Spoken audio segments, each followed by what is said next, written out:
Tonight marks the return of left-hander Rich Hill. Hill has been on the shelf for a month, but before that, he was rolling. Hill was named the American League Pitcher of the Month in May, and he will provide a big boost to the starting staff as the A's are in the midst of 20 games in 20 days. It's game 2 of a 3-game interleague set against the Pittsburgh Pirates, and it starts right now.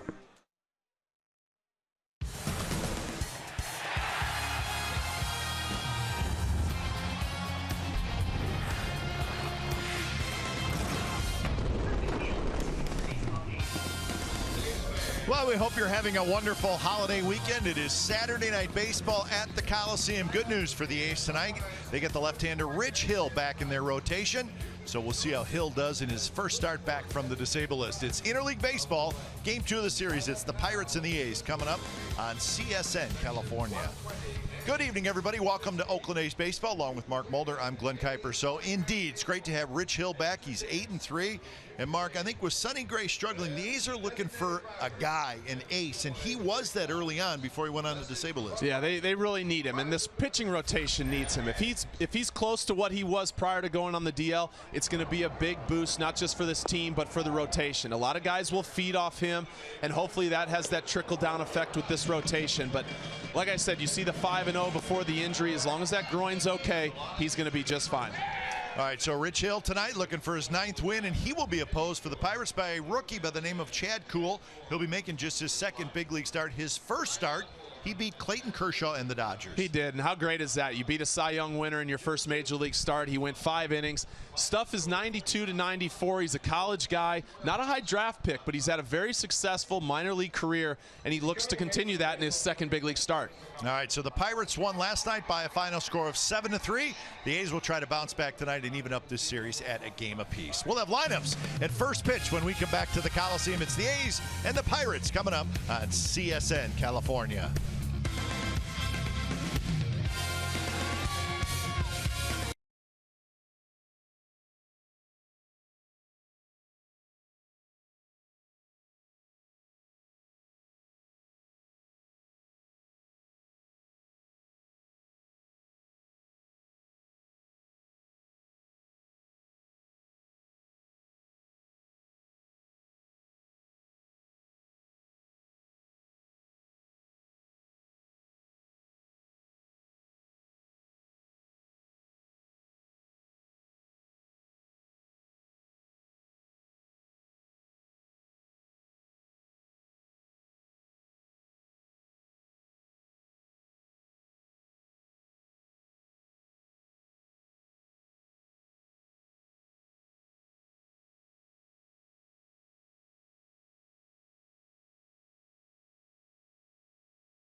A's Baseball on CSN California is brought to you by Jack in the Box. It's back. The Portobello Mushroom Buttery Jack. Taste it before it's gone at Jack in the Box. And by Toyota, the full-line automaker with the longest-lasting vehicles in America. Toyota, let's go places. Stephen Vogt and the Athletics take the field, getting set for Game 2 of this series against the Pittsburgh Pirates. Let's check the game time weather presented by the Santa Cruz Beach Boardwalk. Get to the beach. The admission-free boardwalk is now open daily. 64 degrees, very breezy. The fact that my scorecard just almost flew out the window, that'll tell you that it is a breezy night. Folks out in right field are ready. Nice crowd tonight. Fireworks coming up after the game. And let's look at the lineup tonight for the visiting Pittsburgh Pirates. Big night last night for their leadoff hitter, Jordy Mercer. Then David Freese will hit second. He's going to play first base tonight. Andrew McCutcheon is in center. Jung Ho Gong is the third baseman. Gregory Polanco, the DH tonight. Then Starling Marte at left. Sean Rodriguez in right. Josh Harrison at second. And Eric Kratz is your catcher. And what a nice sight for Bob Melvin and the A's. Rich Hill back off the DL, making his 12th start of the season.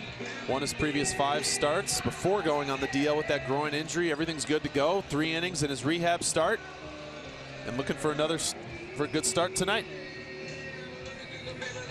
The A's defense has Crispin left, Burns in center, Reddick in right, Valencia, Semien on the left side of the infield, Lowry and Alonso on the right side, and Stephen Vogt is your catcher. So Rich Hill finishes up his warm-up tosses, and we are set for baseball here at the Coliseum. Pirates came back to win last night. A's jumped out to an early 3-0 lead, but the A's got shut down big time and ended up losing 7-3. Lots of sunshine out in right field for Josh Reddick. He'll fight that for the first couple innings. But it's good to see Rich Hill back on the mound. And his first pitch is popped up. Alonso going back, still going back, tough play. Lowry now, and nobody's going to get it. And going into second base is Mercer, and that's how the ball game starts. Isn't it amazing? It looked like trouble right off the bat. Right when you said it, we're talking about the sun. You can see this ball go up, and it's a little windy tonight here at the Coliseum. And as I'm watching this ball go up, I can almost see it. Lowry gets a bad read on it. You can see him put his hands up. Alonso trying to fight it, and Reddick just a late break. I mean, this just fell in the wrong spot, right in between all 3 guys. None of the 3 got a great jump on it. None of them really saw it that well. Lowry put his hand up right away when it was hit and kind of stumbled. And that's not the way you want to start the game. Even Alonso looked like he hesitated just a little bit before he started going back on the ball. And the toughest play would have been for Alonso. So it's a double for Jordy Mercer, and here's David Freese.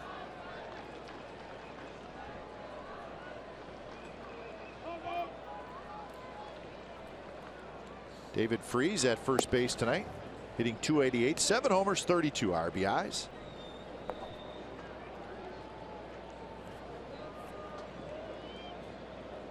The Pirates have nice versatility with Freese. He can play third and first.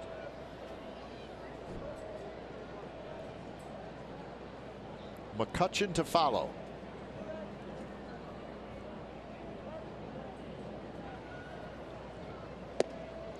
That would hit first strike. The last start for Rich Hill was May 29th. He beat the Tigers. He won his last 5 starts before going on the disabled list. That game he got hurt. He pitched into the 7th inning and then had a lead, but he left with a lead. And he ended up getting the win. Now 1-2. And it sounds like maybe 85 pitches would be the limit for Rich Hill. So keep a close eye on that. Sharp breaking curveball, and the count is 2-2. Well, with him only throwing 3 innings in his rehab start, you're not going to see him go 100 plus. They're going to keep it somewhere in that 80 to 90 territory, and hopefully he can keep that pitch count down and give them some innings. So this was the injury on the 29th of May. It was against the Tigers right here at the Coliseum. And he was pitching extremely well like he has all year, but there you see him limping a little bit. It was his left groin, and then when he was getting close, went out to the bullpen mound on the road and went to throw a bullpen session, and it just didn't feel right. As Freese grounds out, Mercer has to stay at second base. Remember, Rich Hill was the opening night starter here at the Coliseum, and it was not a good start for him. Andrew McCutchen. You look at all of his starts this year, he has not had a lot of bad ones. And opening night was one of really only 2 poor starts for Hill all year. And that one's hit to left. Chris going back, and Coco, a couple steps from the wall, makes the catch. Looked like maybe McCutchen got that off the end of the bat just a little bit. Yeah, Hill went with a first pitch breaking ball, and McCutchen just out in front enough, right off the end of the bat. When you see it, you can see that vibrate in his hands. And lots of times off the end of the bat, that'll happen. And even though it looked good on TV, just not enough, and Coco makes a good catch.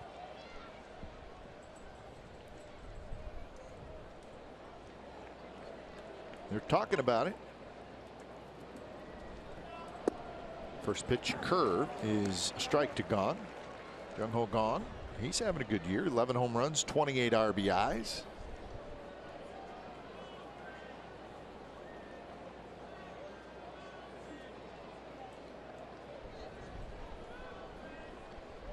Gong is the third baseman. Swing and a miss. Fastball by him, 92 miles an hour. His second year with the Pirates. Last year, 15 home runs, 58 RBIs, and finished third in the National League Rookie of the Year. Really had a great season for them last year until he got taken out at second base, and the knee injury.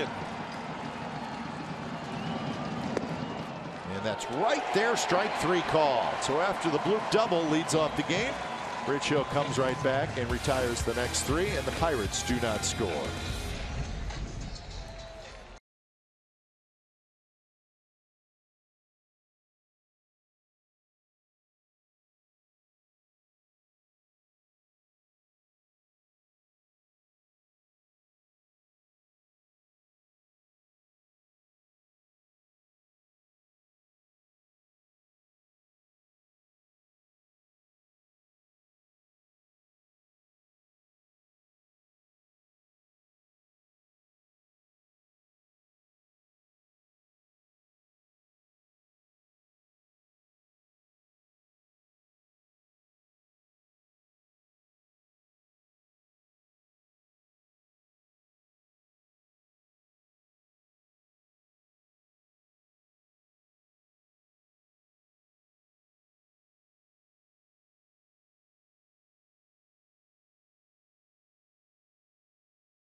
His lineup looks like this tonight. Crisp, Lowry, and Reddick, top 3. Then Valencia, Davis, and Vogt, followed by Simeon, Alonso, and Burns. There's your Oakland A's starting lineup.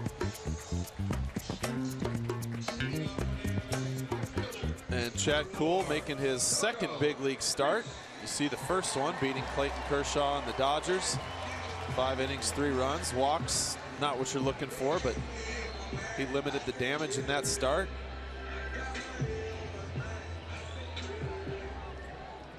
And he beat Clayton Kershaw. That's a big deal.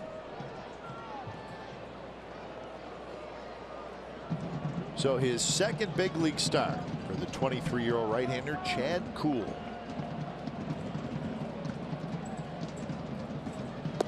First pitch is outside.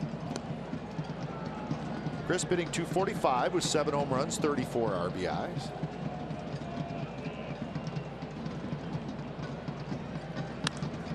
This one's hit to right field. Long run for Rodriguez, but Sean Rodriguez is going to get there, and he makes the catch. So 1 out here in the bottom of the first. Umpires tonight. That's Rob Drake calling balls and strikes. Sam Holbrook's at first. Jerry Davis, the crew chief, at second. Carlos Torres is at third. So with 1 out, Jed Lowrie steps up.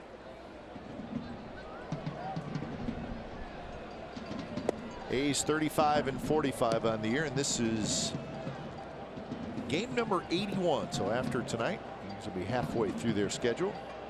They're 17-24 at home and 5-7 in interleague play. So the first half is behind us.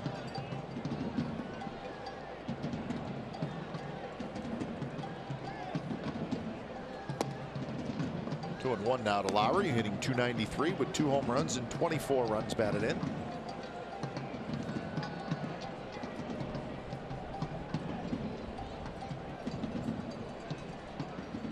Swing and a miss. 93 miles an hour from Kuhl.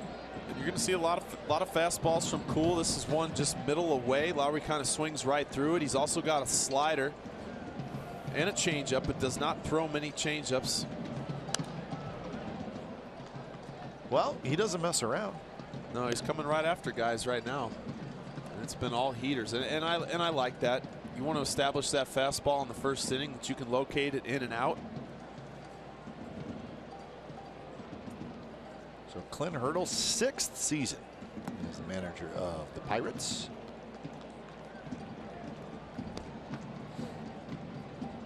His Pirates 39-41, trying to get to the 500 mark. They've won 5 out of 7. They will head to St. Louis after the game tomorrow to open up a 4-game series with one of their division rivals, the Cardinals.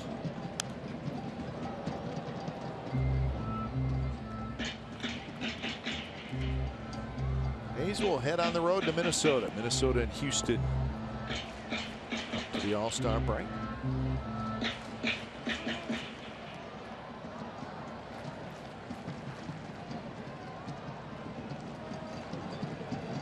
The 3-2 pitch is popped up. It's going to be the shortstop Mercer who calls off Gong, and that is the second out. So the outfield defense has Marte, McCutchen, and Rodriguez for the Pirates. The infield has Gong, Mercer, Harrison, and Freese third to first. Eric Kratz is the catcher.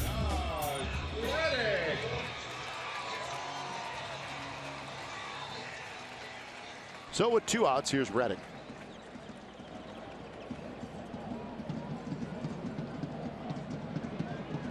First pitch to Reddick is a little bit down and in. Reddick was 0 for 3 last night. He walked. And that hit him. There's part of me that wonders how he got out of the way of this one. This is so far in. It looked like it was going right into his ribs, and he jumps out of the way. We didn't see the jersey move.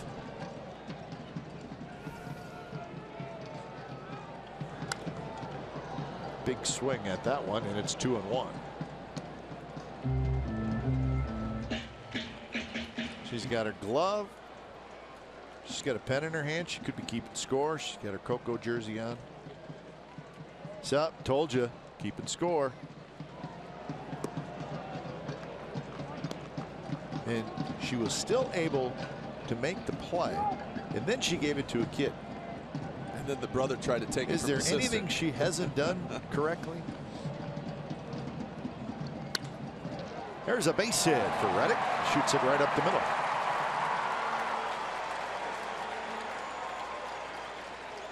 So the A's get a 2-out single.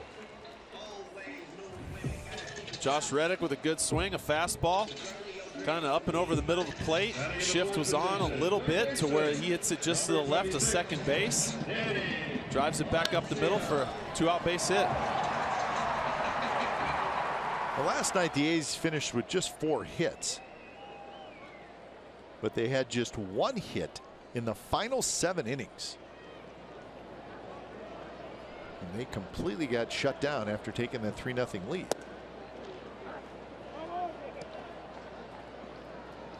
Three runs on 4 hits last night. They had a double and a homer.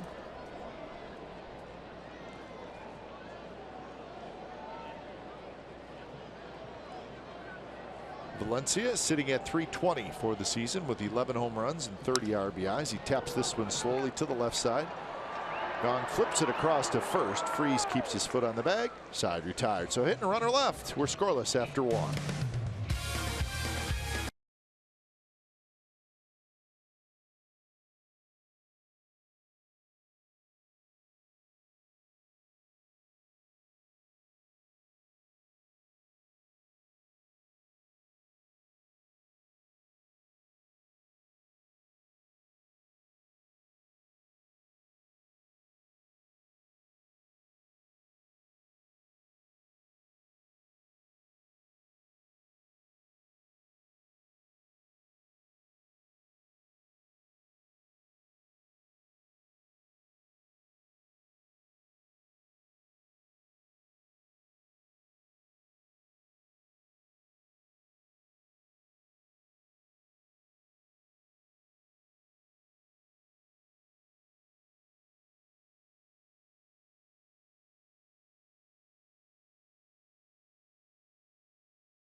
A good first inning for Rich Hill.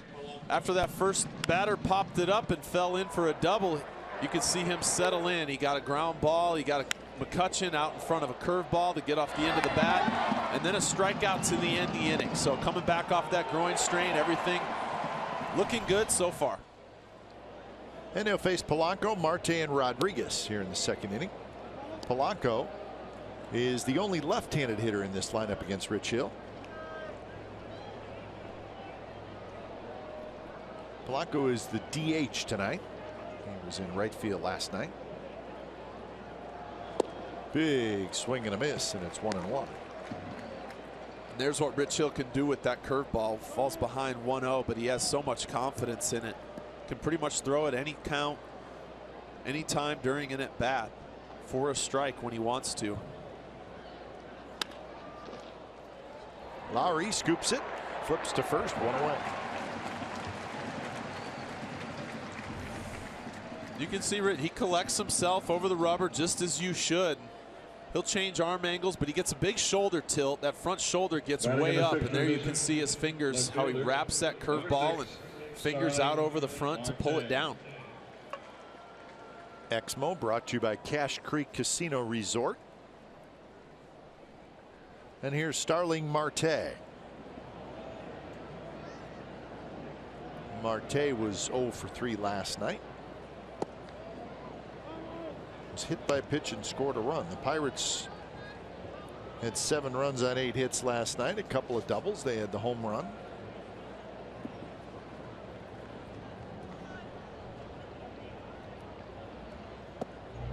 Big curve. He did not go, and it's 2-0.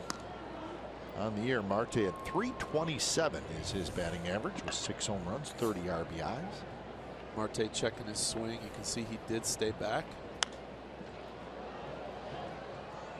Headed for the seats.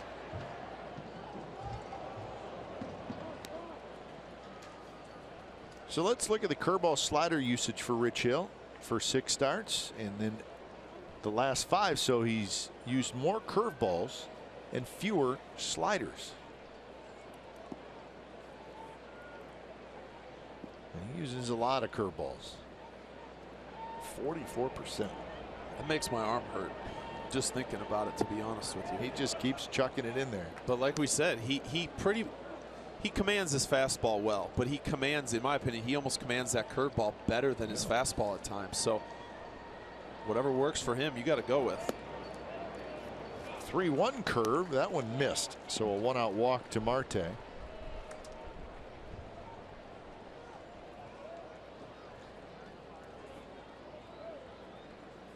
So a base stealer is aboard. Got to keep an eye on that. Number 3, Sean Rodriguez.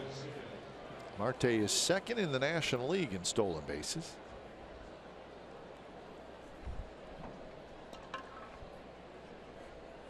He has 21. Jonathan Villar has 26 for the Brewers. That is first in the league. Marte probably trying to measure up Rich Hill a little bit, the left-hander. Well, Rich is a veteran. He knows that he can't try to be too quick. You're going to slide step here most likely to be a little quicker to home, but you got to give yourself time to get your arm up to be able to make that pitch first. So quick 0-2 to Sean Rodriguez.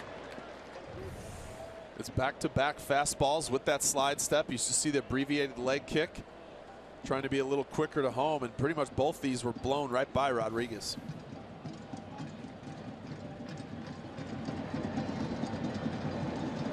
So 0-2.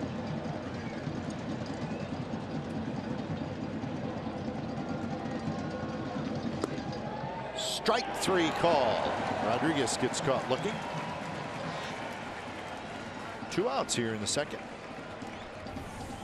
This is where, when Rich Hill throws as many curveballs as he does, it helps, because Rodriguez got 3 straight fastballs, swung at the first 2, almost as if he was waiting on a curveball sooner or later. He never got one and wasn't able to pull the trigger. And that would be a tough one to argue. Looked like it was probably right at the top of the strike zone.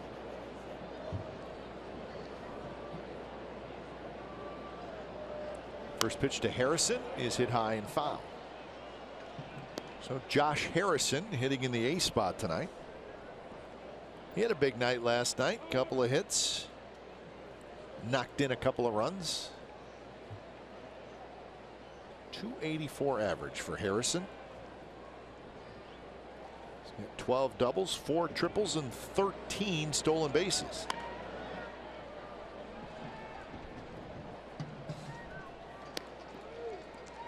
So 0-2 the count.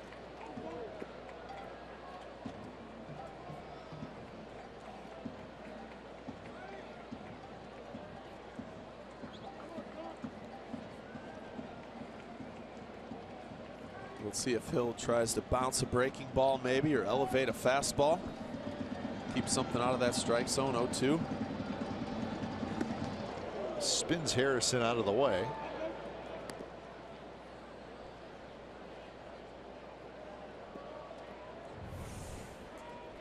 This is just where you try to throw too good of a pitch. A little bit of an overthrow and you yank it, you get on the side of it. It's lucky it didn't catch Harrison.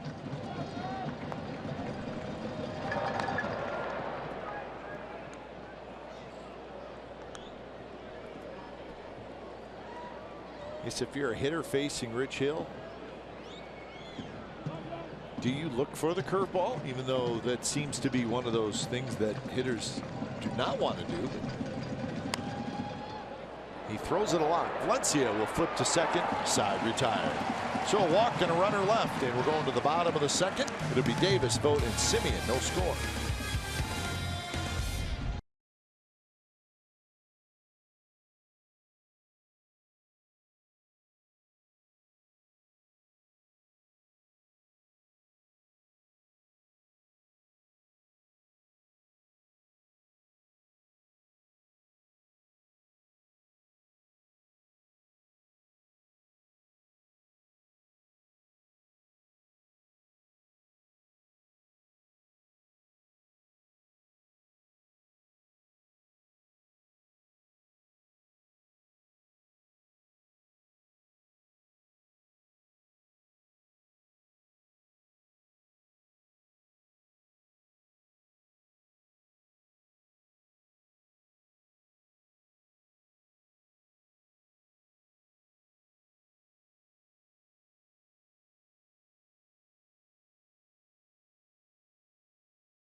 KSN California is brought to you by AAA. Get a free Ace Cap and a new AAA membership. Visit a participating AAA branch by August 30th. Restrictions apply.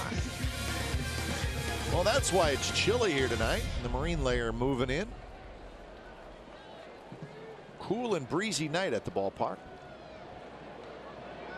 Still just a little bit of sunshine up against the right field wall, but that's about it. Chris Davis hits it hard but foul. Davis is the DH tonight, leading things off here in the bottom of the second inning. Vogt to follow, and then Semien. With this latest surge of runs the A's have scored, and it's been a good 7 or 8 game stretch. They're now 9th in the league in total runs scored. They're 11th in the league in home runs hit. These have the 2nd fewest walks in the American League, and they have struck out the 2nd fewest times, so that's interesting.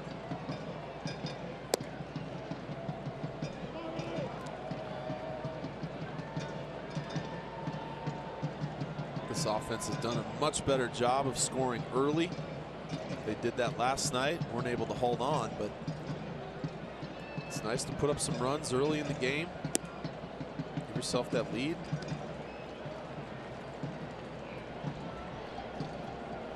So 3-1 to Davis. 19 home runs, 53 RBIs. Tied for 6th in the American League in both of those categories. Good swing there, and it's a full count. A's and Pirates playing for just the 5th time in interleague play. They have not seen a whole lot of each other.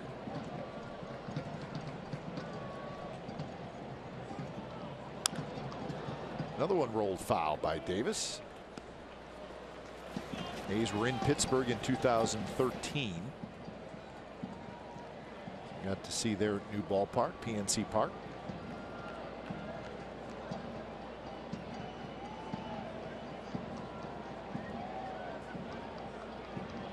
Three-two pitch, hit up the middle past a diving Harrison, and Davis has a base hit. Greater coverage of baseball brought to you by T-Mobile. A little comparison between the cities of Oakland and Pittsburgh from a sports standpoint. Oakland Athletics with 4 World Series titles. The Pittsburgh Pirates with 5. Pirates have been around a very, very long time. Notable athletes. We know the great Oakland athletes. How about Pittsburgh? Western Pennsylvania, known for quarterbacks, right? Joe Montana, Dan Marino, Johnny Unitas. Music scene. Did I see Mr. Rogers on there? That's a nice collection right there. So sometimes you go from Tupac Shakur to Mr. Rogers. That's what I was going to say. Anytime you have those two on do the what same you got list. to do. Andy Warhol. Mr. Rogers and Andy Warhol. Tupac Shakur.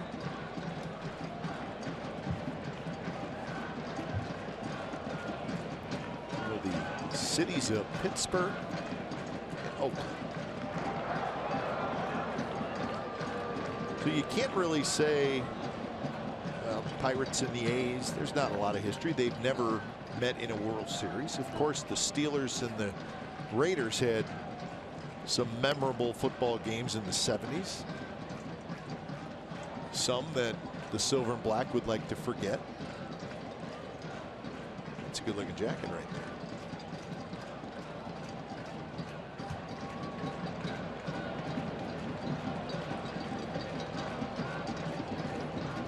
(0-1) to Vogt and 0-2 to Vogt. Back when we were in Pittsburgh 3 years ago, I went for a walk, and of course there's a new baseball stadium and a new football stadium. They're very close to each other.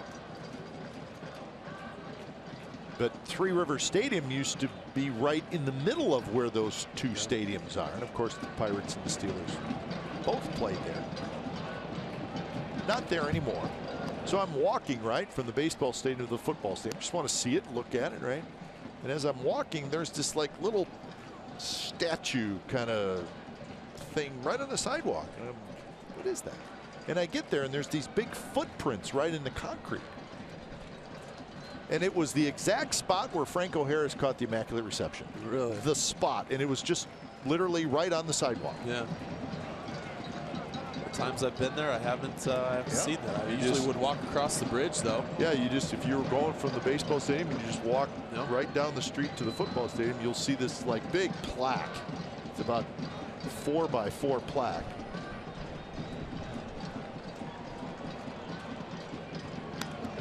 Now I don't know if there was they showed the actual footprints where his feet were when he caught the ball. Now the question is, they should have put the football showing it touching the ground, right? At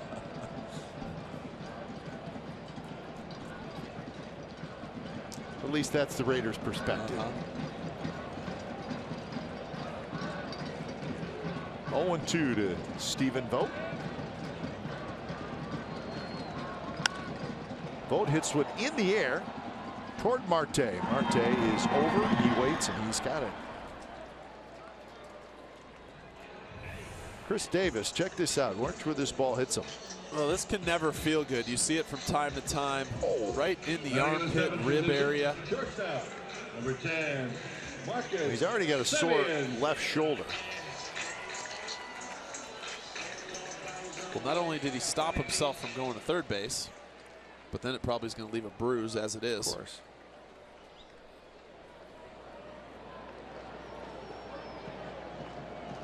So one away with Davis still at first, and here's Marcus Semien. Fastball for a strike. Semien another home run last night. A 2-run shot, giving him 17 on the year. He now has 43 RBIs.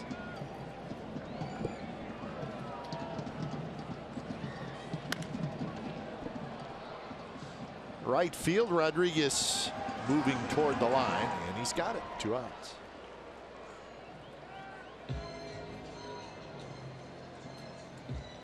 Davis still at first, and here's Yonder Alonso. Batting in the 8th position, first baseman, number 17. Alonso 1 for 3 last night. Scored a run. Coming off a very fine month of June. Yonder Alonso, he hit .322 in the month of June. After a slow start to this season, he's been swinging it much better.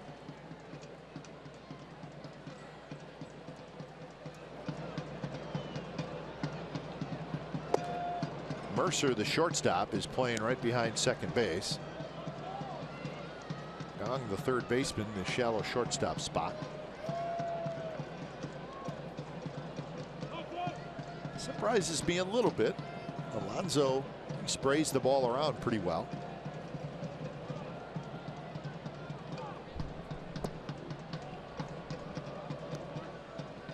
Well, that's back-to-back changeups from Kuhl there. We haven't seen many of them, but he doesn't really throw them to right-handed batters. He'll throw them to lefties. He got Alonso out in front with the first one. That one was down a little bit. Alonso was able to take it.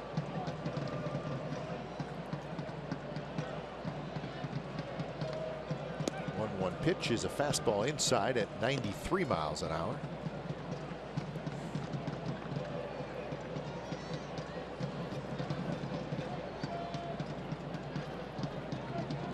Burns would be next if Alonso can get aboard. No score here in the bottom of the second inning.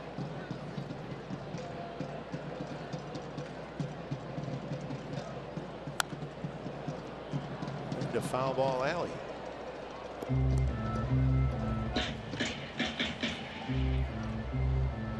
There he is. He's got it. Gentleman in the green shirt. I'm telling you, I bet he didn't even move. Just fell right to him.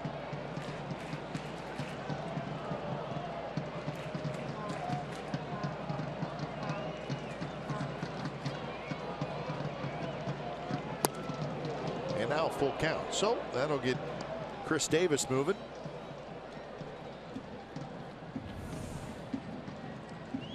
There's another one down and in. Reddick got out of the way the first time. Alonso this time.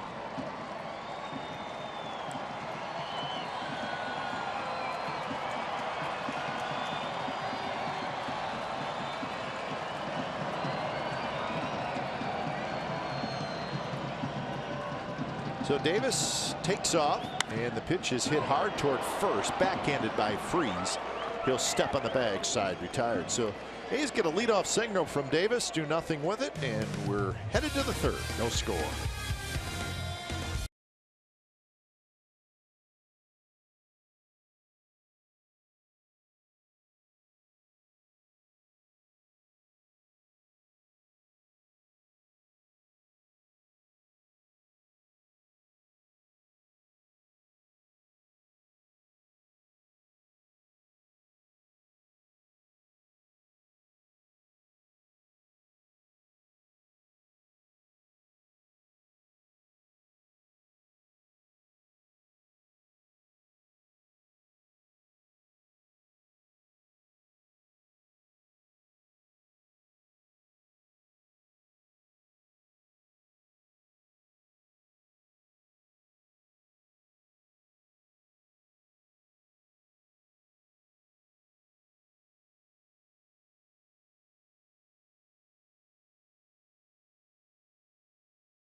The third, the A's and the Pirates. It's a good time to be in the sunshine right now, as that group's doing fine now. It is going to cool off though when the sun goes down. So Erik Kratz to lead it off. Kratz the catcher. Pirates playing without a very important player. Catcher Cervelli, who's on the disabled list. Francisco Cervelli. And they miss him. Turned out to be a pretty good catcher. And they're dealing with him being on the disabled list. Cervelli was with the Yankees for a while. So Kratz, who's been with a couple teams this year, he's been with the Pirates for just a little bit. He began the season with Houston. In fact, we saw him with Houston. And then he went to the Angels for just a little bit, and now with the Pirates, and he swings and misses. The beloved worldwide phenomenon of Hello Kitty is back. Add to your collection with this year's version of Hello Kitty, dressed to the nines in full A's catcher's gear.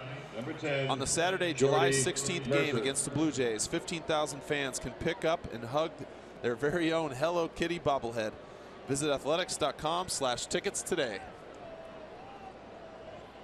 You do a nice job with that read, Mark. I was just hoping to get my own, you know. I don't know, you will. Maybe save me one. You know. You got a daughter at home, right? Yep. Yeah. There it is. Mine's up on my mantle.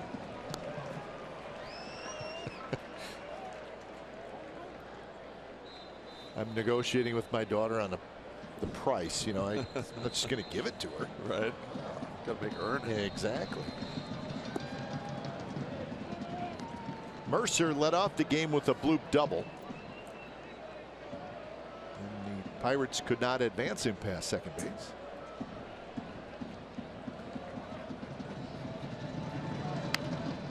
Tap toward third. Valencia backs up to get a good hop. Strong throw across, 2 away.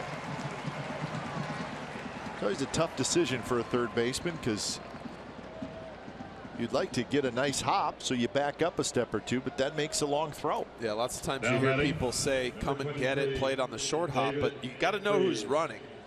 And Mercer's not exactly a burner or anything, so you can play back, make that play, and then you just set your feet and make a good, strong throw, which is exactly what he did. It's just when you back up, sometimes you're taking a chance of getting a funny hop.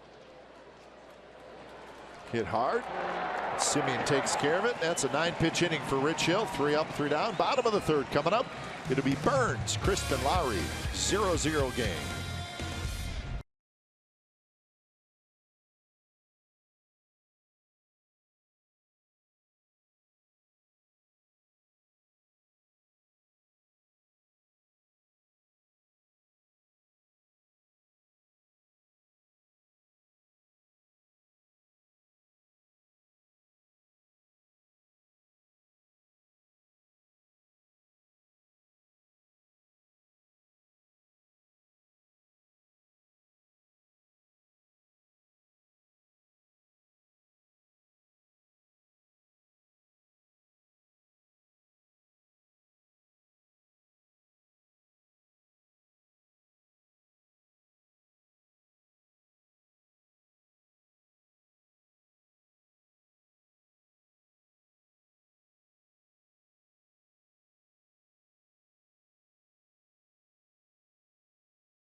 It's baseball on CSN California is brought to you by your Bay Area Hyundai dealers. Great deals on amazing cars are going on now at your Hyundai dealer. Visit buyhyundai.com today.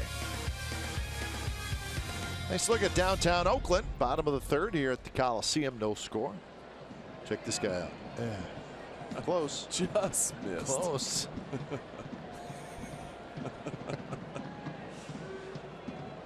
Actually, not that close, but that's I like the slow-mo, the whole deal. He's got his Anaheim Ducks cap on. Burns, Crispin Lowry. How close was he? Yeah. Just about 18 inches. Maybe the wind blew it. I don't know. That's it. That is definitely it. The wind blew it. Base hit, Billy Burns. Burns, a leadoff single. So Burns is aboard. That always makes it interesting. Well, 1-1 pitch, a fastball inside. Burns just turns on it. You can see he did not get all of it, but he got enough to get over Harrison's head at second base and start this inning.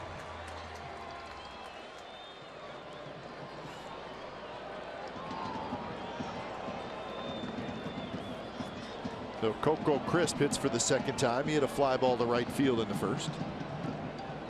Burns 13 steals in 16 attempts.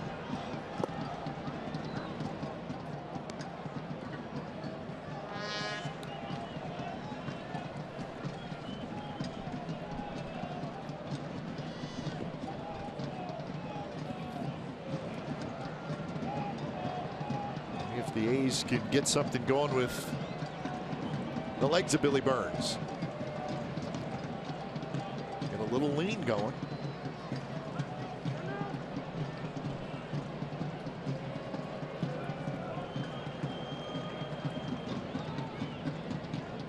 You do have a base stealer like the A's have at first base. Cool the pitcher. The best way to do it is just hold it. It disrupts the timing. I know you can vary your looks, but that hold to me is the most important.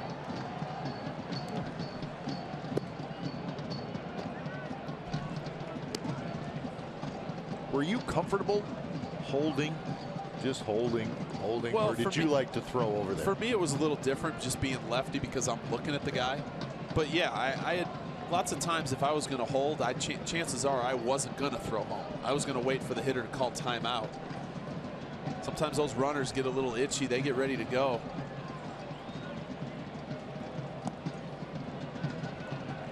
It seemed like being left-handed, it's a built-in help for the pitcher. I would think holding a runner, it always seemed like it was a big help. Yeah, I mean, you can't. If you lift your leg and the guy goes and you're committed to throwing a pitch, there's nothing you can do though. You can't stop yourself from throwing home and then throw over to first base. Coco to right. That's hit well. Rodriguez going back, and it's off the wall. Rodriguez scrambles after it. He gets it in, and they're going to hold Burns at third, and Coco with a double. So second and third, and nobody out here in the third. Coco turns on this fastball down and in. Kuhl misses his spot. Coco did not get all of this, but he got enough, and it one-hopped the wall, and you can see Burns. Burns has to wait to see what happens. It gets over Rodriguez's head, and then they're off and running. You can see Billy Burns has got a hold there for a second, then he starts to go, and the minute he sees it bounce, he's off to the races. But by that time, Rodriguez had got the ball in, and no chance at scoring. So here's Lowry. And Lowry drives one to right. Rodriguez over. Rodriguez will grab it. He fires it toward the plate. He makes a pretty good throw, but it's late. Burns scores, and Coco goes to third. So a very productive out for Lowry as he gets to run home. 1-0 A's lead.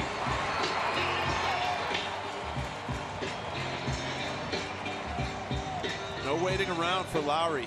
He got that first pitch fastball. And your job is to get that guy in somehow. You got to drive some to the outfield. He hits it hard.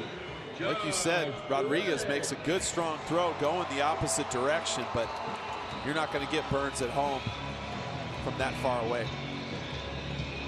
So RBI number 25 for Lowry, and now the A's will try to get this second run in as the Pirates infield comes in. So Reddick the hitter. First pitch is a fastball up and away.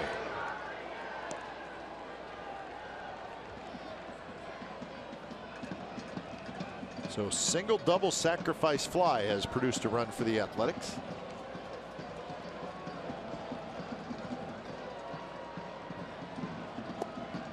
Pretty good pitch there, a sinker first strike.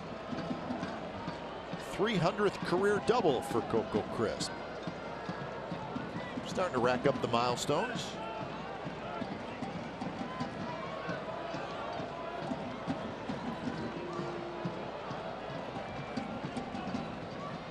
Outfield shifted just slightly toward left center.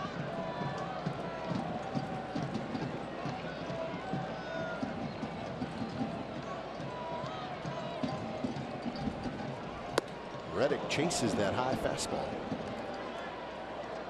I always feel like this is such a good spot for Reddick. He always finds a way to get his pitch, to get this runner in. You can see a fastball up there, and Kuhl just kind of threw that by him.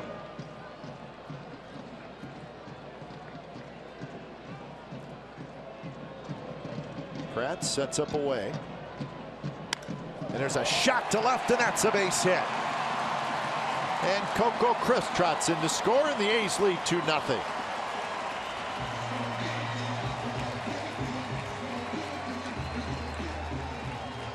Pretty good hitting right there by Josh Reddick. And Reddick knows what he has to do. He gets an elevated fastball and not trying to do too much with it, trying to put something in play, hit something hard wherever it's pitched, and it's away, so he goes away with it. Just find a way to get that run in, and he does just that. So RBI number 19 for Reddick, and here's Valencia.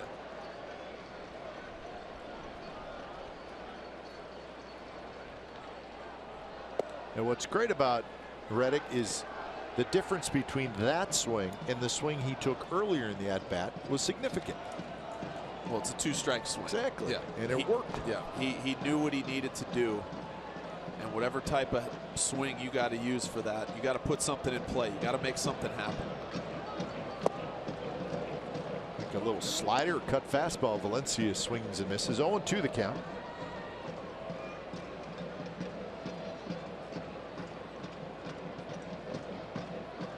So good inning for the A's. Good situational hitting.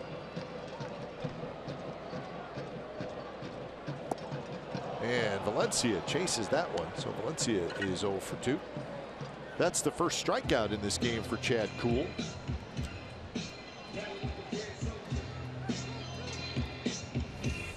Kuhl just went with 3 straight sliders. And Valencia took the first one out in front of the next 2. This is an 0-2. He just kind of expands that zone down and off the plate and got him to chase. So 2 outs now, and here's Chris Davis.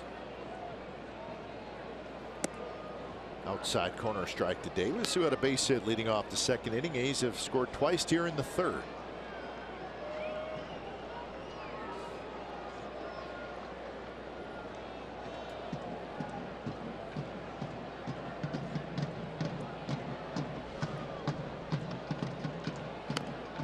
Bunted, and it just could not quite get past Kuhl. He juggled it, but he stays with it. If it gets past Kuhl, it's easily a base hit. But the A's scored twice on 3 hits and a sacrifice fly. 4th inning coming up.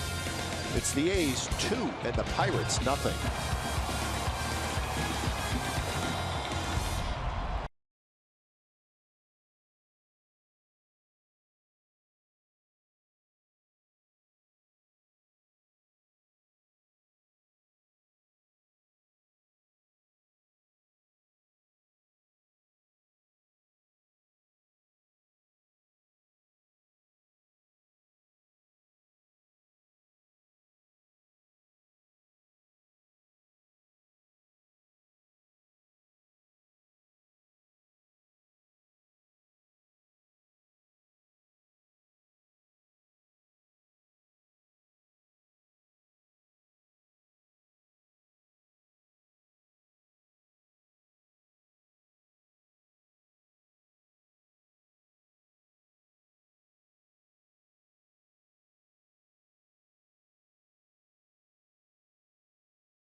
Brought to you by Frost Fruit Coors Light. We like to check in on the replay summary chart. How's it going? Through the month of June, look at the overturned calls. 356 overturned calls. And this is nothing against the umpires because they have a very tough job. But when you see that number after 3 months, if those calls weren't overturned, there's a lot of calls there that would have affected the outcome of games.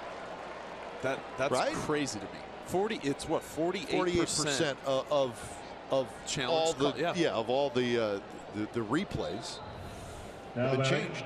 Number 27. McCutchen with a leadoff single hit that one hard. But I mean, I'm a fan of the replay review. I think it's a good thing. That whole, well, umpires, you know, it's the human element. Well, what if the human element keeps you out of a postseason berth? And I know that's a drastic way to look at it, but when you look at the standings at the end of each year, You'd be amazed at how many teams finish one game out. Yeah, well, that's what I was just going to say. I don't think it's that drastic. How many times do you see it? 1, 2, 3 games make almost every year. Yeah, it's whether or not you make the playoffs or not. And those are sometimes career changers. I mean, there's certain guys, you've seen guys struggle all season long, and they excel in the playoffs, and they go to free agency and get a huge contract. Well, what happens if one call isn't overturned? You never go to the playoffs. You never get a chance to do that. I mean, you can look at it tons of different ways, but big scheme of things, I'd rather have it right. No question. So, I mean, I'll give you an example. Is Gong is hit by a pitch, I do believe. Yes, he is. So McCutchen will stay at second, or go to second, and Gong will head to first.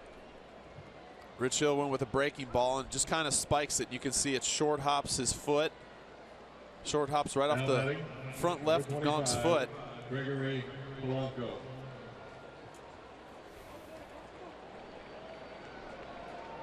Gong seems to be okay, and here's Polanco. But here's an example, Mark. The Angels last year finished one game behind the Astros for the second wild card. So if you think about them and the Astros, one game separating them.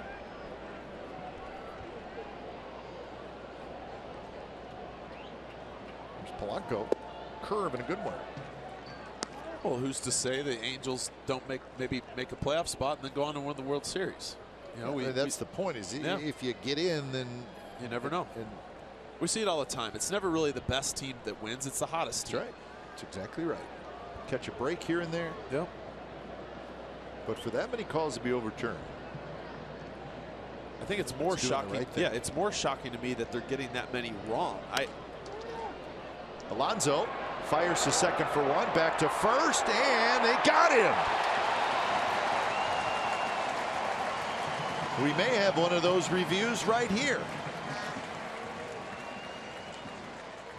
Well, this is such a difficult play, not only for Alonso to turn, make a good throw. The runner, you can see Gong tries to move over to the right, but then Hill's got to get over there. And you're blindly searching for the bag. You're waiting for the throw, but you can't turn and look for the bag. You got to watch for the throw, and you can see Rich. No, he stepped on his foot. He never touched first base. And I saw Polanco. Well, right there, you can see Polanco pulling up. I mean, he slows down looking at the throw. And Rich Hill looking for that bag, doesn't know where it is, so you just kind of stick your foot anywhere, and it happens to go right in front of the bag, and luckily he never touched the bag. Luckily Polanco didn't, Hill didn't get injured on that play. So a 3-6-1 double play. That's a huge play. And that's what I'm talking about. You got to keep your head on Semien, the shortstop. You have to watch for the throw first and foremost. You can't turn your head away from that. Otherwise, you might not pick up the ball. Sometimes you go over there as a pitcher and you're searching for that bag. I've missed it before. It happens sometimes. But all that practice in spring training, all the PFP that you do, you're just praying that you're on that right line and that you know where it's going to be.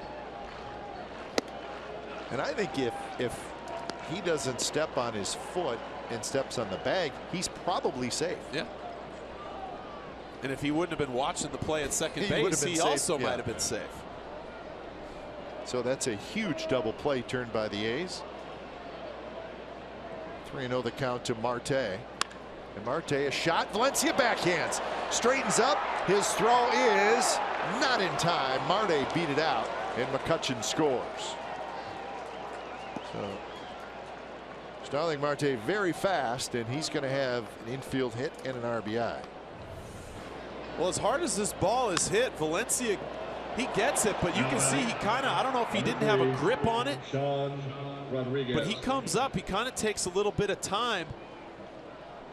I'm not sure if he had a little problem transferring it from the glove to his hand or what, but Marte, you know who's running, and Marte can flat out motor down the bases. And Valencia took a little bit too much time and wasn't able to get enough on that throw. Marte runs, and he's going to have a stolen base. He shot past the bag, but reaches back for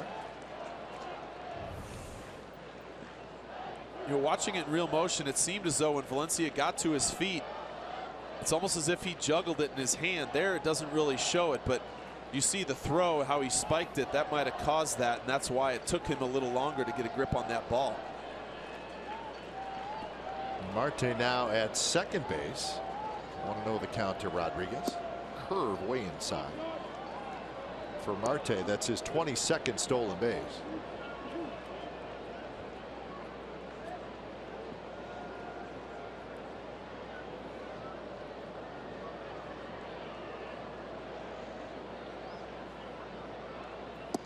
Same spot. Big sweeping breaking ball. So 3-0. Remember, the count was 3-0 to Starling Marte when he swung at the 3-0 pitch and just got that infield hit.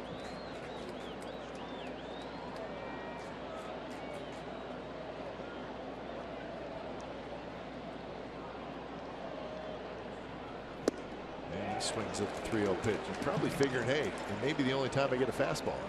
That's exactly right. They got one up in the zone, and Rodriguez just got a little too big.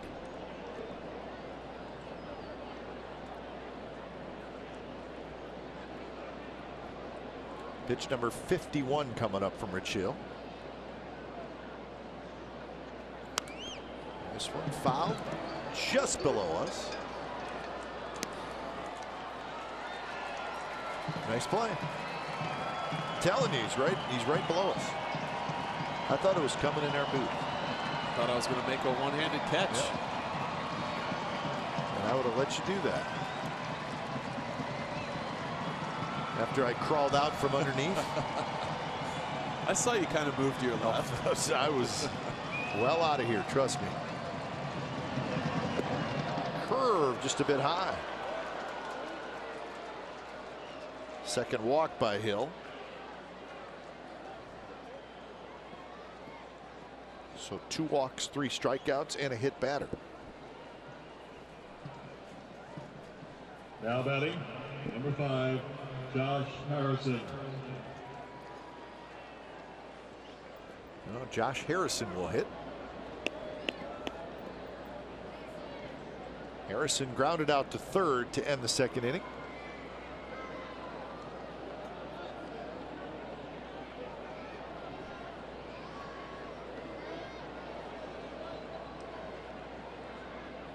Runners in scoring position, a .305 average. And that is fair. Down the left field line past the diving Valencia. Marte will score. Rodriguez to third. He's safe. Harrison to second with a double, and we're tied at 2.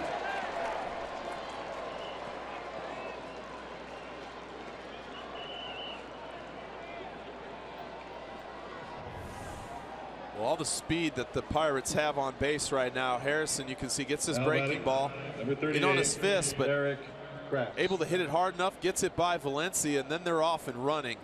We got Marte, who obviously who can move. You can see him coming around third. Rodriguez, that ball's in front of him, so he sees it. He goes into third base, and Harrison did not stop out of the box, moves into second. So here's Erik Kratz. So this inning has gone single hit by pitch, double play, single walk, double. So it's been kind of a funky inning.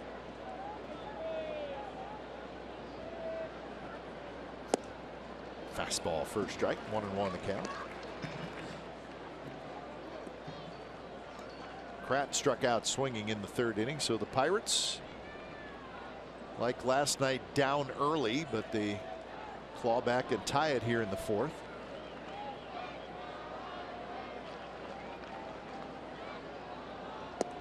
Breaking ball catches the outside corner.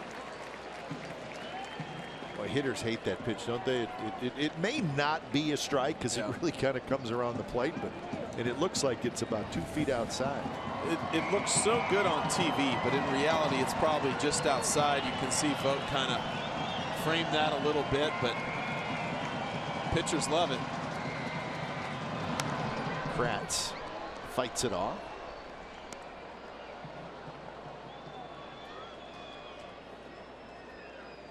We were told for Rich Hill, right around 85 pitches. He is now at 57.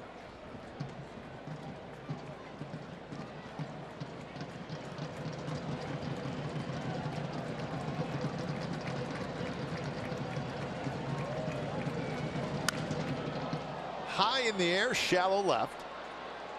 Crisp coming in. He's got it side retired. So 2 runs on 3 hits for the Pirates. Bottom of the 4th coming up. We got a new ball game. It's 2-2.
Mark Mulder pitching against the Pirates at PNC Park. Mark Mulder got the win that night. That was the first ever game between the A's and the Pirates. Ramon Hernandez with a home run. Billy Koch came in, got a save for you. And there it is. So again, June 18, 2002, first ever game between the A's and the Pirates, and you got the W. And the funny thing about that is I now, as we were talking, I remember this. I hit a ball to right field. That's, you know, I was so excited to hit. I lined out to right field. My next at bat, it was 1-0. And I remember thinking to myself, oh, I'm going to get something here. And I got a changeup. And what I do, I hurt my ribs. I was going to say, that's when you hurt your ribs. Yes.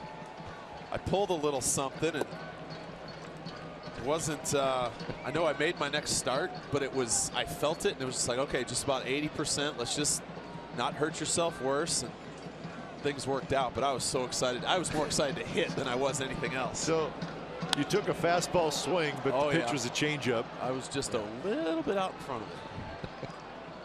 Well, that was the 2nd year of PNC Park. It opened in 2001, so that beautiful stadium, and you saw it. Now batting shortstop, number 10, Marcus Semien.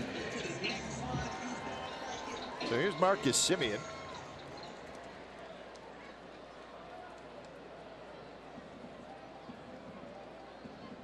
First pitch, just a touch outside from Chad Kuhl.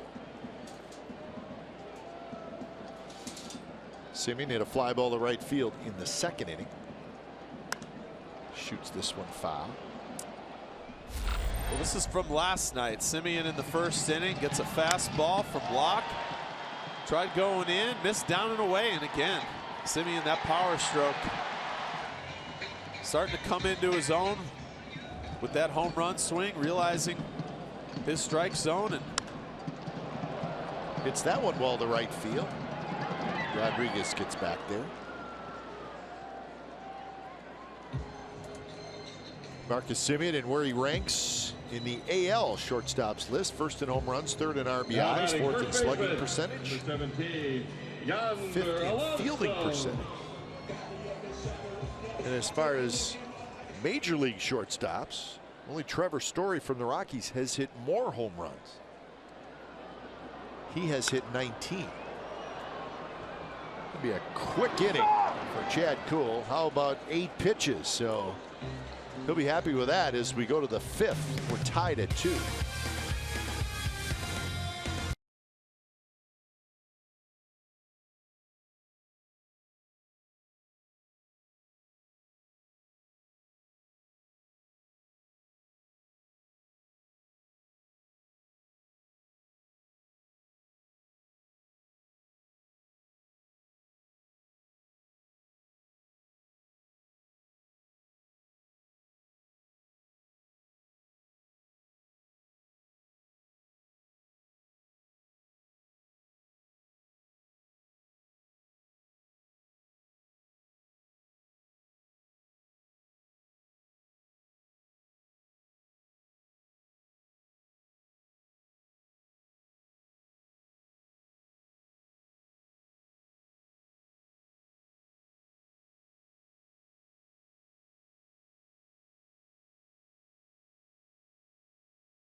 Top of the 5th inning. And the Pirates will have the top of their order. Mercer, Freese, and McCutchen.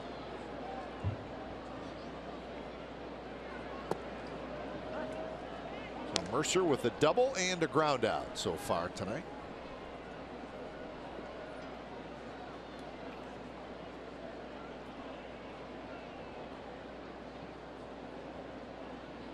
There's the curve, and it drops right in their first strike. See Mercer shaking his head.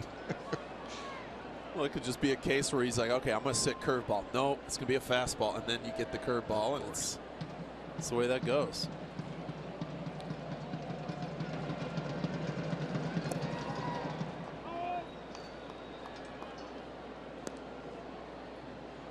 Four hits in the game for the Pirates. They scored both their runs last inning.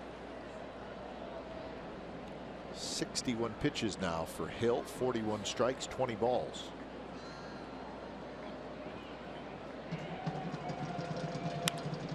There's a shot just foul. Valencia reached for it, realized it was going to be foul.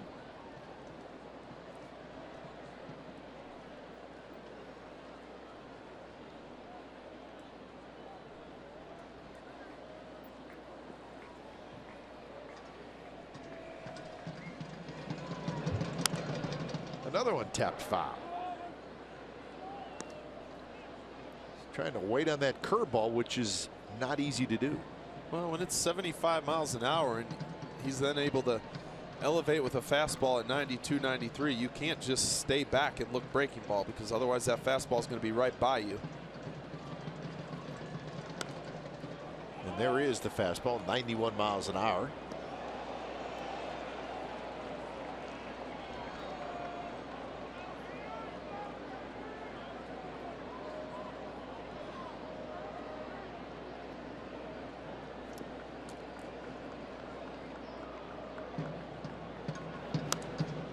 Fouled straight back.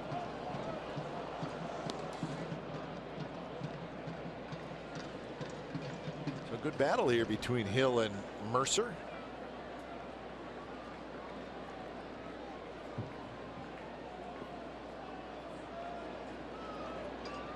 Big left-hander kicks and fires, and that is strike 3 called right at the knees. Craft Beer Fest is Friday, July 15th from 5:05 to 7:05 p.m. before the A's face the Toronto Blue Jays. Each special ticket includes 2 pours, a commemorative Pilsner glass, and a game ticket. Breweries scheduled to appear include Ballast Point, Drake's, Firestone Walker, Lagunitas, and more. Go to athletics.com/craftbeerfest to purchase tickets. Freese doesn't wait around. He goes after the first pitch. Saw a fastball, figured why not swing at it.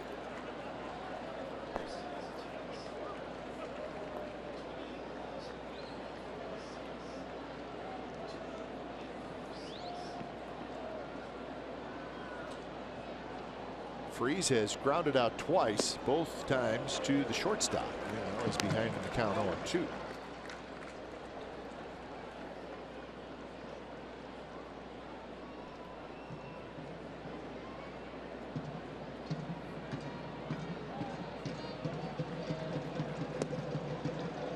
Missed somewhere.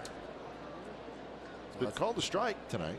He tried dropping down and slinging backdoor in this breaking ball, and you can see the angle at which that ball comes in to Vogt. And that curve catches the inside corner. Freese is called out. 2 outs. It's not where the catcher catches it. Nope, it's where it crosses home plate. And it almost feels like you put those last 2 breaking balls together, and then you have the strike 3 down the middle. But still a good breaking ball in the inner half, and Freese didn't like it. So back-to-back strikeouts. Looking for the tape. There it is. McCutchen with a good swing. And the count is 0-1. So 53% fastballs, 36% curves. It always seems like he throws more curves than that. Swing and a miss. That was a fastball at 91, 0-2. But like that one, that fastball, he's located some very good ones tonight. On that outer half, a couple strikeouts on ones pretty much down the middle. When you got guys looking at those breaking balls, it's because of how many he throws. And tonight, when you're locating the fastball, you can go with a few more of those. McCutchen hits it high and foul and into the seats.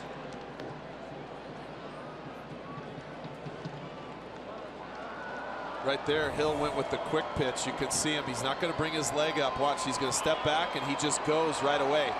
It's kind of almost like a slide step when you're in the stretch, but he's doing it out of the windup, trying to throw off the timing of McCutchen. And a fastball, a swing and a miss. The bat goes into the A's dugout. And how about Rich Hill? He strikes out the side in the 5th inning. Don't mess with Mark Kotsay. 2-2 game.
So it's a 2-2 game, bottom of the 5th inning. It'll be Billy Burns to lead things off.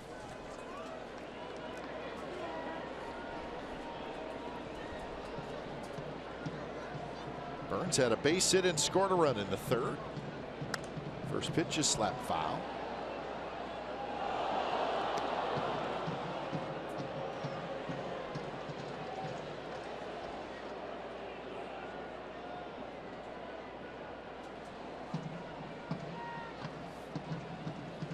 Burns' single was to right center, and again he slaps it foul.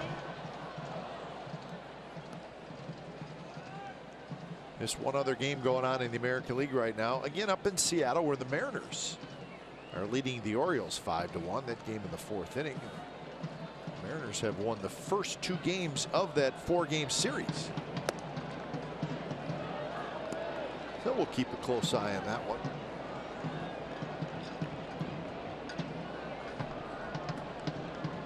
We had a special game today, though, at Fenway Park. I'll tell you all about it.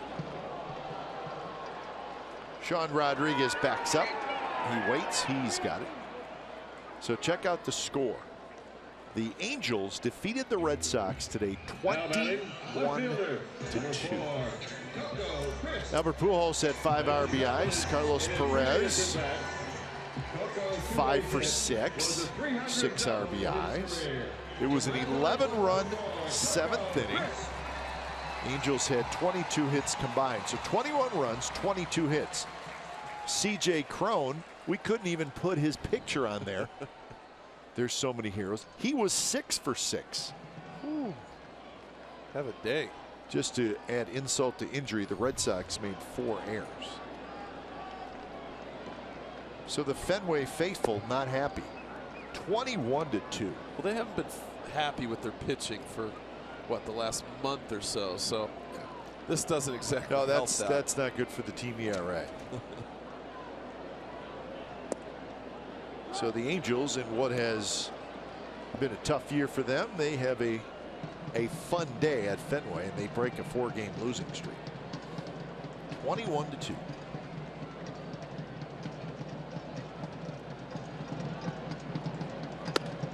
Pitch is high to Coco.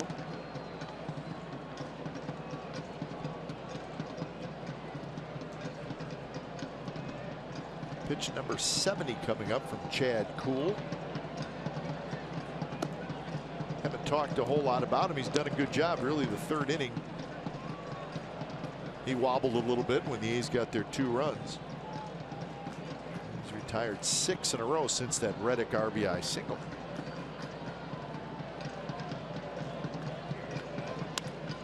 Coco on the ground, right to Harrison. Harrison to freeze, 2 outs. Kuhl making his 2nd big league start, a 9th round pick. Now batting second baseman, number 8 of the Pirates. Lowry. In 2013. So not a lot of time in the minor leagues, but the time he did spend in the minor leagues, his numbers were terrific. 3.5 years in the minor leagues. He had a 33-16 record.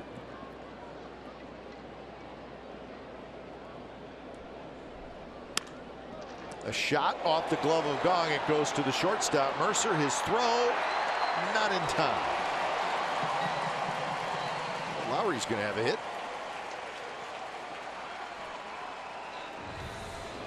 Well, Mercer makes this a lot closer than I thought it was going to be. Gong tries to just lay it as hard as it was hit. Mercer right there comes on over and barehands this and makes a good strong throw across the field, but Lowry just beats it. So hit number 6 for the A's.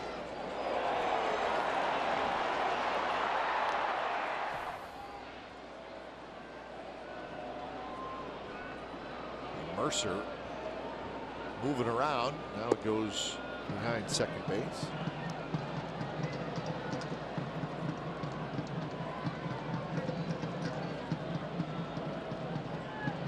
A couple of hits tonight for Reddick.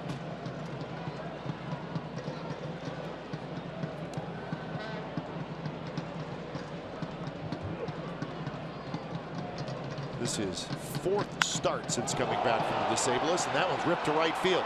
Rodriguez back, and it's off the wall, and it's pinned underneath the wall. You can see it sitting there, but there is just a small gap there, and it's just sitting right there.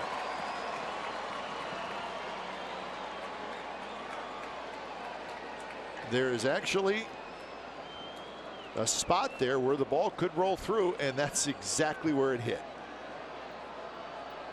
How does that happen? This is so unlucky for the Oakland A's, but you can see the hole is there before, and it goes right in it. And what I think surprises me more is Jerry Davis never even went out there to even look at it. That's unbelievable. And I would guess that's what Melvin's talking to him about, because. And it didn't roll there. It was like a hole-in-one. Yes.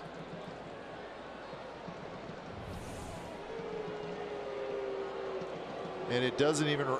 It just sits, barely even rattles around. And you can see it kind of went to the other. It almost went behind the wall and then kind of rolled back a little bit. But Rodriguez did the right thing. If he goes after that, the net ball's in play, and the A's are just running around the bases. There it is.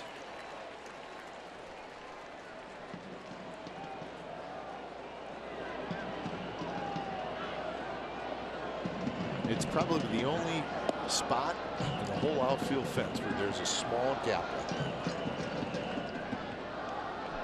See, they wheel that door open. And I have a feeling we might not see that hole there tomorrow. David Renetti to the rescue. Broken bat grounder. Mercer has it. Throws across. Side retired. So a strange inning. And the A's do not score. They leave a pair. So we're going to the 6th. It'll be gone. Polanco and Marte. 2-2 game.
A's Baseball at CSN California is brought to you locally by Energy Upgrade California. Energy tips, rebates, and financing options are available at energyupgradeca.org. It is the top of the 6th inning. Mark Mulder, Glenn Kuiper here at the Coliseum. Josh Reddick shaking his head. So are we.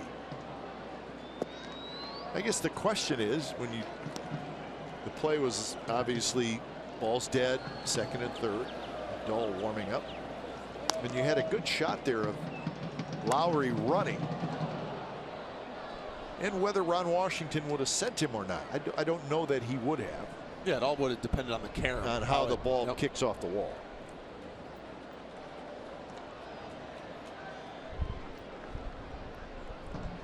0-2 to Gong. No swing. So here's that look, and you can see the ball, and you can see Lowry on the move. He's running hard the whole way. Yeah, it's 2 outs, so he's running right away. See, now if Rodriguez picks it up, I don't know if Wash would have sent him. It would have been a close call. Popped up, shallow right. Reddick waits, and you see it is breezy tonight.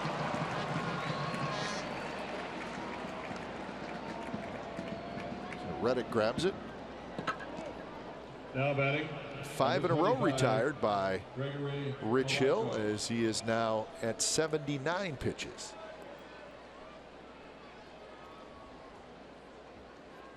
So this will be his last inning, I would imagine. Yep. I would expect he will finish this inning unless somebody reaches base.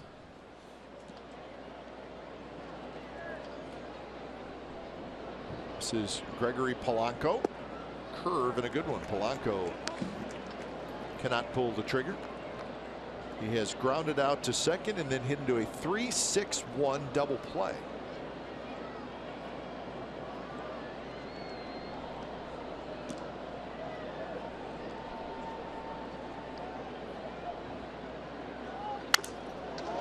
Broken bat. Lowry backhands, straightens up and throws out Polanco. Now you be seeing Polanco. He's really not running very well. He's a little banged up.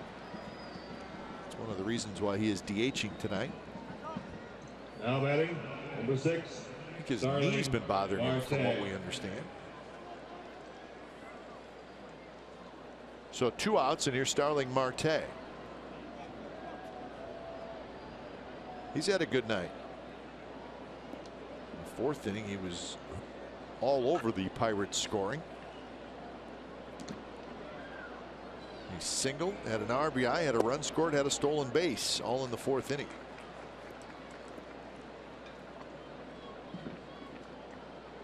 That's the kind of player he is. He can do a little bit of everything with that speed, hitting for a high average. In the air toward Reddick. And that will do it, and that is another very good inning for Rich Hill. He needed just 9 pitches, and he has retired 7 in a row. Bottom of the 6th coming up. It's a 2-2 game.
Story brought to you by McDonald's. Pirates fans love this. Game 7, the 1960 World Series, that Bill Mazeroski becomes the first and only player to hit a game-ending home run in the 7th game of the World Series.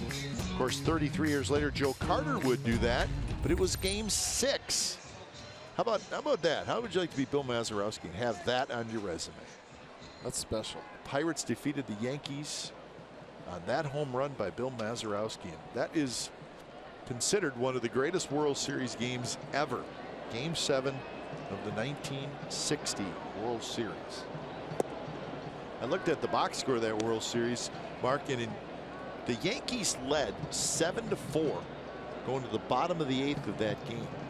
And the Pirates in the bottom of the 8th scored 5 runs to go up 9-7. So they're sitting good, right? 3 outs away.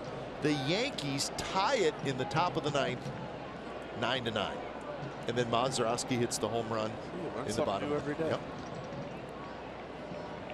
The last 2 innings of that game, craziness.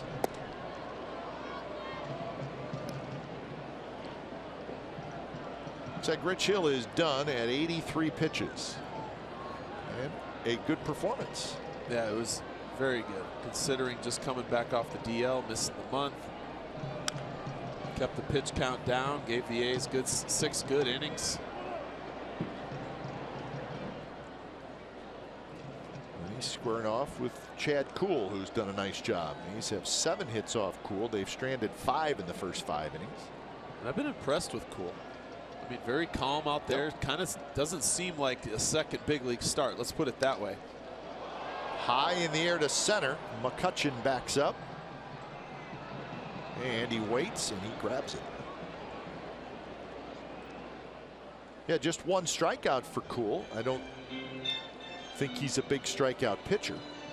No, but he's pitching to contact. He's working in more breaking balls and changeups as the game has gone along. He started off and throwing a lot of fastballs, kind of showed the A's hitters, hey, I'm going to come after you, and had a few at bats where he's thrown 3 or 4 straight sliders so he can command those.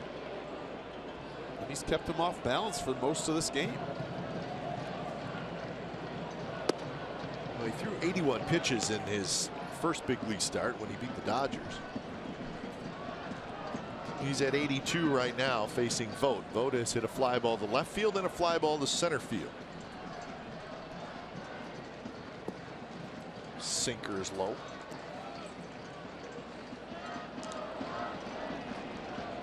Semien to follow.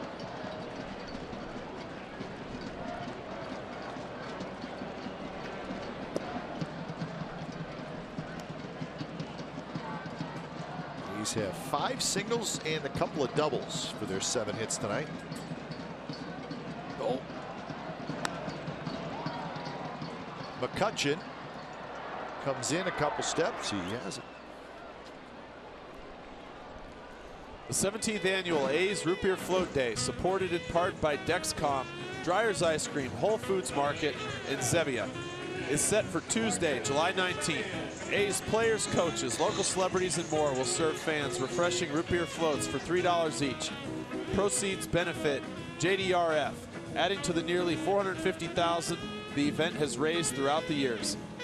Sugar-free floats will be available, and admission is free with a game ticket. Here's Marcus Semien. Semien has hit a pair of fly balls to right field.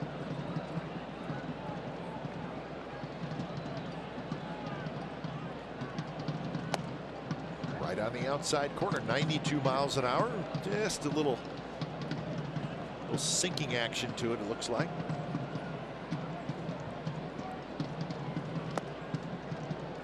He is a rocket fire guy. Yeah, and he's moving quick, and I like that. I mean, he's in a good rhythm, so he's feeling good about himself, and why not get back up on the mound, throw that next pitch. And it's a strike, 2-2. And you can see him. He delivers that pitch, and he just basically backs right up to the mound and stands there, catches the throw, gets the throw from the catcher, gets his sign, and goes. I'm not saying it's going to persuade the umpire, but an umpire, I'm sure, loves a guy like that. Absolutely. Let's go. The last thing an umpire wants is that guy throw strike 1, walk around the mound. And he got him. So a couple of fly balls and a strikeout, and a good inning for Chad Kuhl. And we're moving to the 7th, all tied at 2.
here's tonight's Honda player of the game.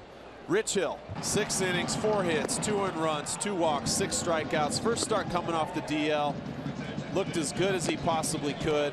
Just those 2 runs, but he did exactly what the A's needed from him. Good quality start. Give him a chance to win a ball game, and the game is right now tied at 2. So when it's time for change, take Speedy Oil Change and Auto Service, your oil change tune-up and smog expert. So John Axford comes in here in the top of the 7th. So it's now a bullpen game for the A's. Axford last pitched on Wednesday night here.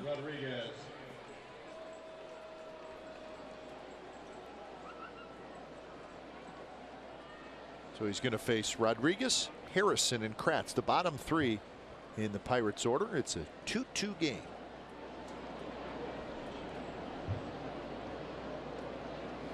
First pitch down and away.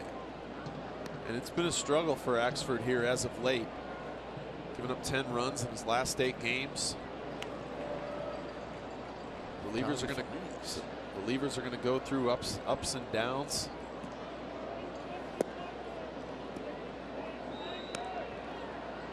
Yeah, it's you don't use the phrase as often, but pitchers go in slumps as well. You know?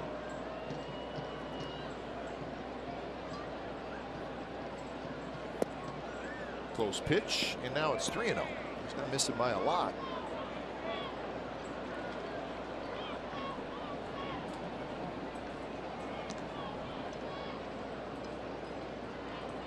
Rodriguez has struck out, and he has walked. Taken all the way. Fastball right there for a strike from Axford.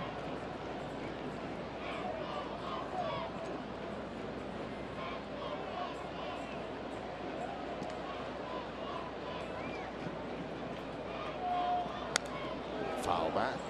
Rodriguez was looking for a fastball, and he got a fastball. Well, we've seen him take a couple big swings tonight on pitches where he's got a good count like that. Fouled off every one of them.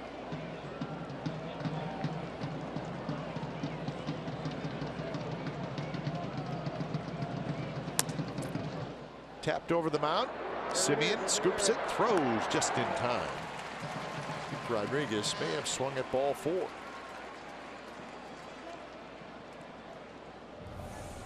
This ball back up the middle. You can see Simeon the second. He made me a little nervous when he took that little step back, but he wanted to get that bigger hop.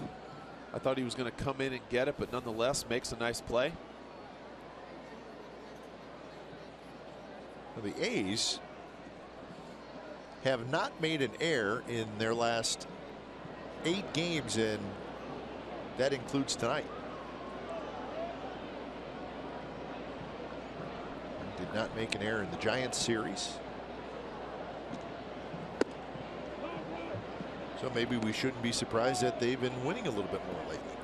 Well, you're not giving those extra outs. That's the thing. When certain errors that happen at big times, instead of getting 27 outs, all of a sudden you're getting 29 or 30, and it makes it that much more difficult. He's overall with 53 errors on the year. The second most. Minnesota Twins have made more. Good to see Eric Sogard trying to get healthy.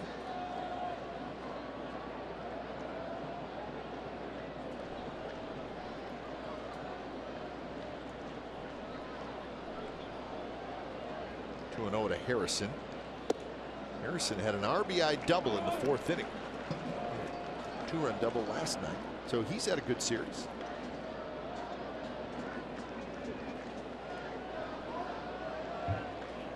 Pretty dangerous hitter to be hitting down in the 8th spot.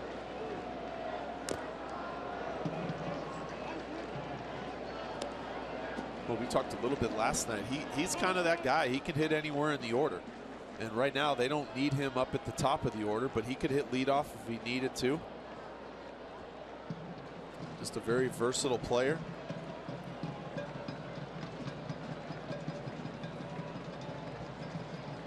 2-2 to Harrison. Swing and a miss. Good fastball there from Axford. Down low in the strike zone with good velocity, and he gets the strikeout. And that's the key, down in the strike zone. You can see the angle. Axford right over the top. That ball going straight down. And Harrison just a little late on that. Might have been looking for that big overhand curveball.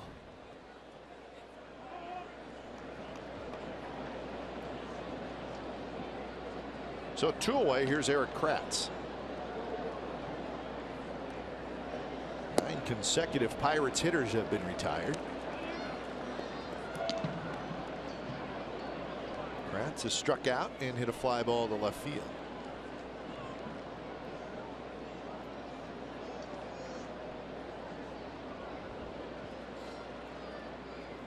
Swing and a miss. High, hard one.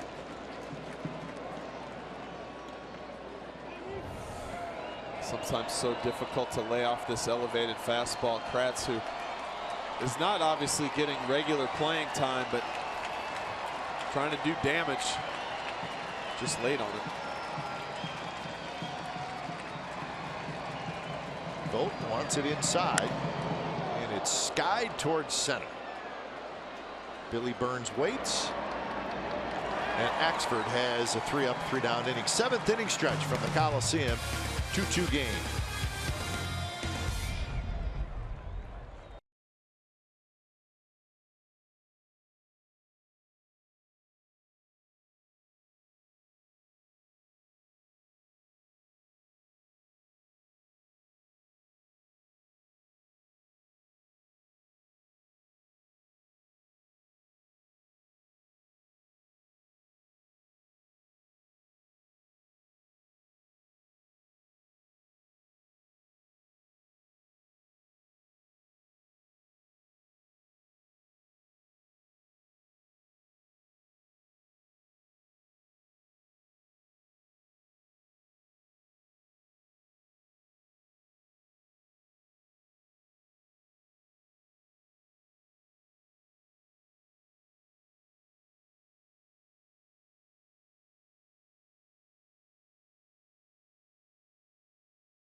A's Baseball on CSN California is brought to you by Toyota, the full-line automaker with the longest-lasting vehicles in America. Toyota, let's go places.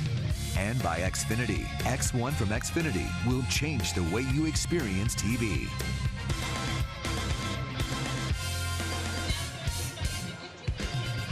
Well, we got in-depth sports news for the Bay Area fan. Know it all with Sportsnet Central. It is brought to you by Hyundai. You'll see it tonight at 10:30, and it's on our sister station, CSN Bay Area. We'll have the highlights and clubhouse reaction from this A's Pirates game.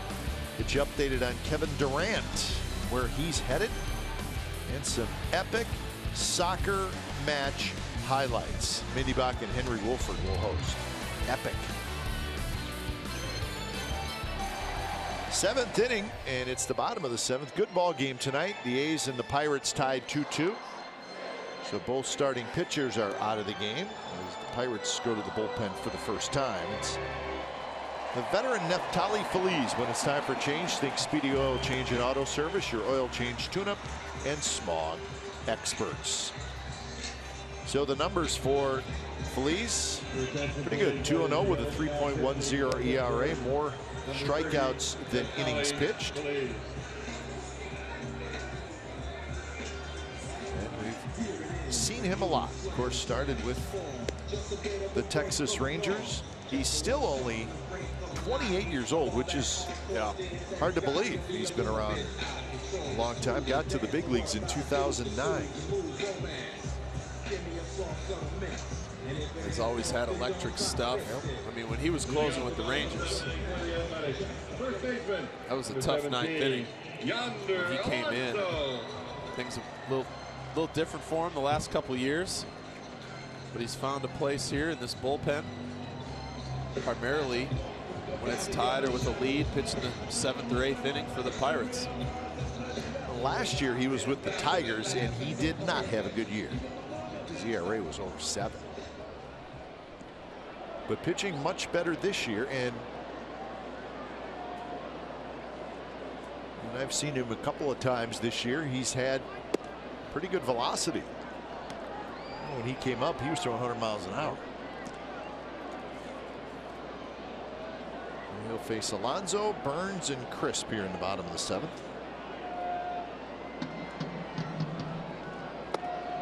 There's a strike call.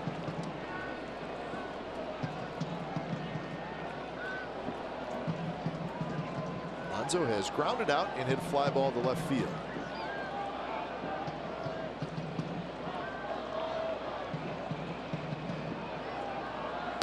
Not close. 96 miles an hour from Neftali Feliz.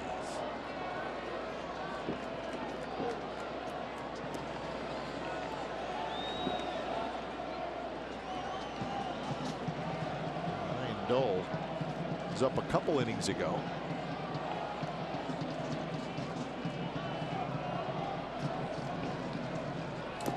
Not close. 3-1.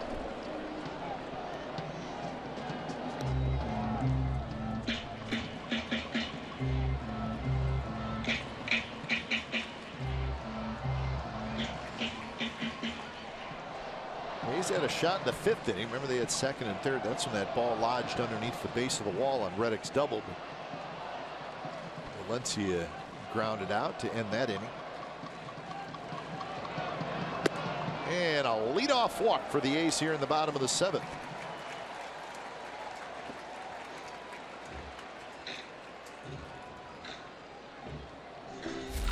We go back. This is that ball Josh Reddick hit, where there might have been a chance for Lowry to score, but you can see that gets lodged right underneath the fence, and depending on that carom where it bounces, who knows whether or not Lowry would have been able to have scored. But just an unlucky play, almost a hole-in-one, as you will.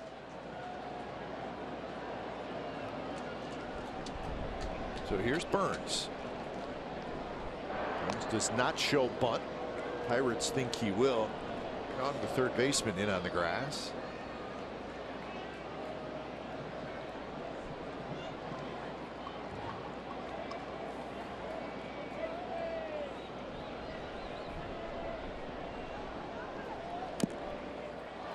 And it's a foul ball. So we'll do it again.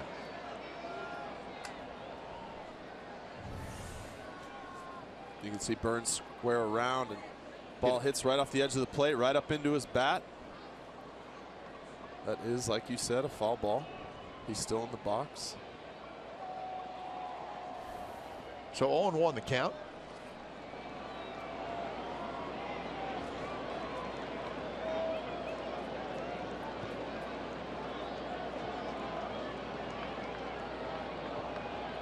Goes bunt again, and he missed it. Kind of jabbed at it a little bit. Now it's 0-2. So the manager has to decide, do you keep the bunt on? Well, you said it right. That he kind of jabbed at that. This is where you're giving yourself up. You're not bunting for a hit. He didn't exactly get around very early.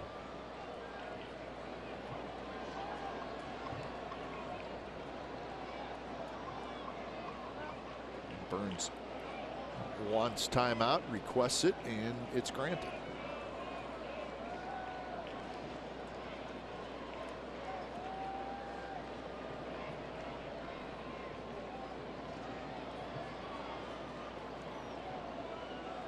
Not bunting, and he chased a high hard one at 97 miles an hour, and it's a strikeout. As hard as Feliz throws, he elevates a fastball here, and Now batting left fielder, about letter high, number 4, shoulder high, and Burns Joe laid on Crisp. it. Well, that's 97 miles an hour up in the zone, and not able to get Alonso to second base. So 1 away for Coco Crisp.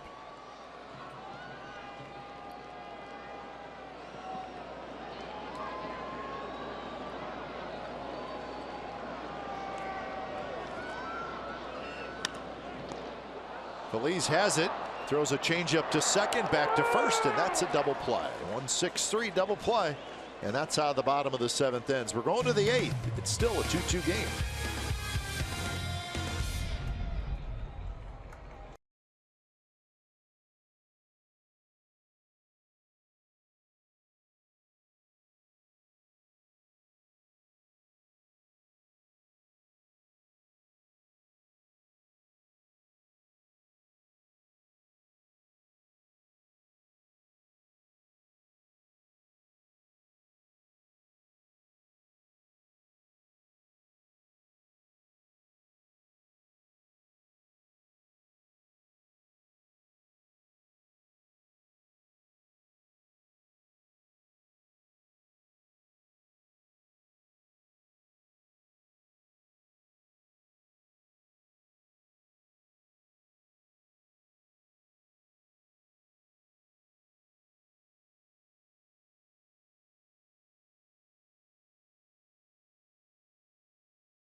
July 22nd, Animal Lovers Unite at the Coliseum, where fans can bring their dogs to the A's 7:05 p.m. game against the Tampa Bay Rays. A special ticket is required for Bark at the Park, presented by Aviderm, Nylabone, and PetSmart.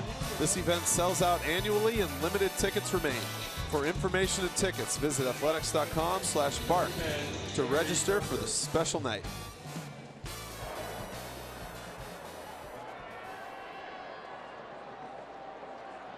So Ryan Dull comes in. First pitch, swing and a miss by Mercer. So when it's time for change, the Expedia Oil Change and Auto Service, your oil change, tune-up, and smog expert. So Dull, 2-2 with a 2.23 ERA.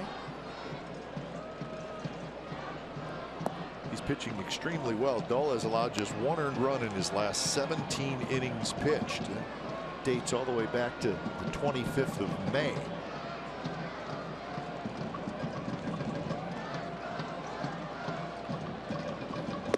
And a miss. Dull is a very interesting guy, Mark, because you look at the velocity and it says 90, 91 miles an hour. Once in a while he'll get to 92, which is not overpowering, but he gets a lot of swing throughs. So there has to be some deception there. He'll go hustling over into left center. He's got it. Yeah, as you said, not a big guy, not a hard thrower, but that 91, it's got to look a lot harder than that to these hitters. There's some arm action that he has. He never really shows the ball behind his back like some pitchers do. Kind of short arms it, throws it kind of from right behind his ear. What I mean by that is a lot of pitchers, when they separate their hands, their throwing arm, you'll see it behind their back. His just goes out and away from him, and then the ball's just there, and it sometimes makes that 91 look 94, 95 just because of the hitter picks it up so much later out of the hand. And 0-2 to David Freese. When pitchers show that ball behind their back, the hitters can use that almost as a timing mechanism. It allows you just to time where the ball's going to be released at. It just helps. You don't ever see it, it makes it a lot more difficult. you know Dull at some point wants to go to the slider against Freese. And there it was, and he got it. Just a matter of time, and Freese strikes out for the second time. Interesting stuff here. You see what Ryan Dull throws against left-handed hitters. A lot of fastballs and a fair amount of changeups, 8% sliders. Now look what he does against the right-handed batters, which is kind of why we figured at some point Freese would see it. 45% sliders, but just 1% changeups. I would say real good late inning right-handed relievers, that's what they're going to do. Yes. Probably have a good slider to get right-handed hitters out. Throw changeups to left-handed hitters. Most relievers are 2-pitch guys. Most. Now he has a changeup, but he has 2 pitches essentially to use against each side of the plate. And yes, he does throw sliders to the lefties as we showed, but it's a better pitch against righties because of the depth, the way it moves down and away from him. Sometimes with lefties, that slider, if that goes down and in, that's kind of a lefty's hot spot. 2-1 the count to Andrew McCutchen, who's 1 for 3, singled and scored in the 4th. He has also hit a fly ball to left field, and he has struck out.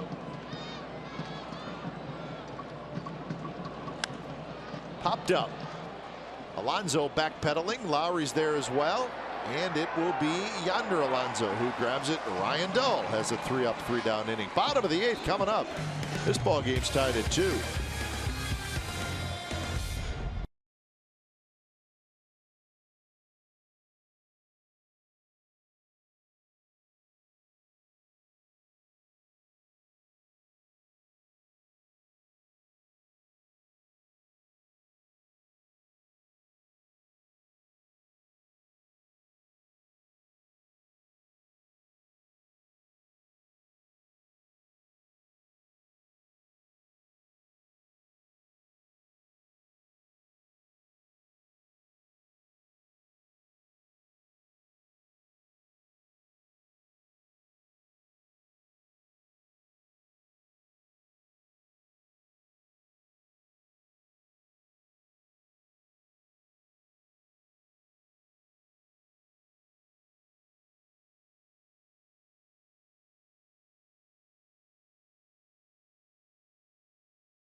This copyrighted telecast is presented by authority of the Oakland Athletics and may not be reproduced or retransmitted in any form, and the accounts and descriptions of this game may not be disseminated without the express written consent of Athletics Investment Group, LLC.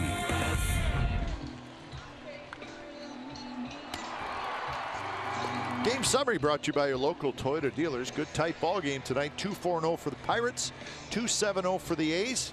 Both starting pitchers were good, including Rich Hill back from the disabled list through 83 pitches in his 6 innings. 3 hits tonight for Josh Reddick. So bottom of the 8th, and he's looking for a run. Tony Watson takes over. Pretty good left-handed reliever for the Pirates. He spent his whole career with Pittsburgh and really has had very good numbers in his career. Last couple years, ERA's under 2. Tony Watson facing Lowry, Reddick, and Valencia. Watson is the only left-hander in the bullpen. Pirates.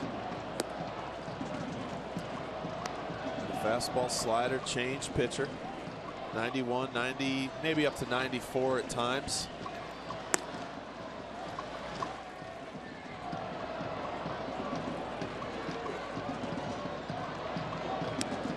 A little bit outside.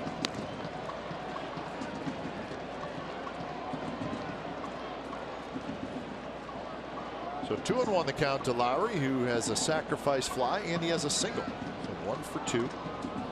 Knocked in his 25th run in the 3rd inning. That's a strike. And that crossfire from Watson, the left-hander. He's a big, tall guy, but he kind of slings it from the side a little bit. 6'4". Reached for it, line drive, but Harrison is right there, 1 out. So let's check out the motion of Watson. See where he see the crossfire. You can see he kind of throws across his body a little bit. Arm angle's a little down. It's tough, man, when I see big guys like that who don't use their height to their advantage. It's tough. You'd love to see his arm up a little higher, create a good angle going down, but it works for him, though.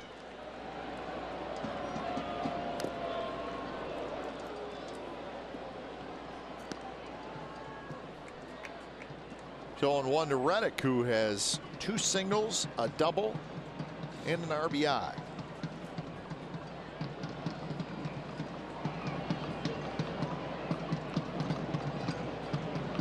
Reddick takes a strike on the outside corner.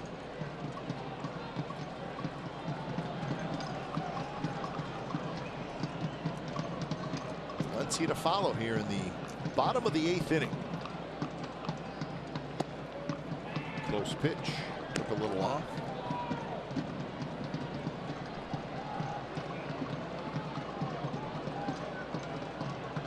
It's really cooled off here at the ballpark. If you had gloves and a beanie on, we would not hold that against you. That's how chilly it's become.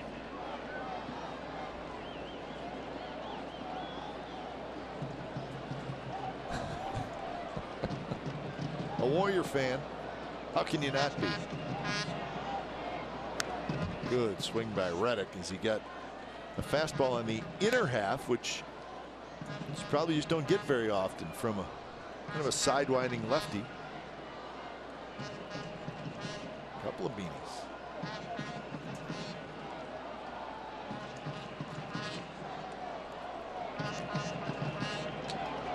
2-2 pitch, hit foul. Heads up down there.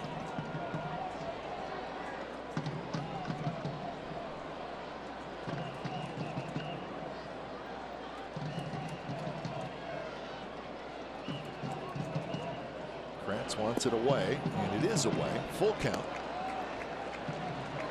A good take by Reddick there. Watson trying to run that slider off the plate.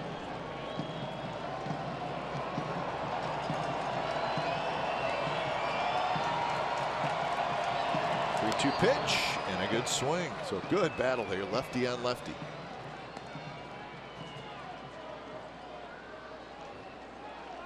Be interesting to see if Watson tries to go back to that slider here at 3-2. The last thing you want to do is walk Reddick, but he's had a couple good swings on a couple fastballs.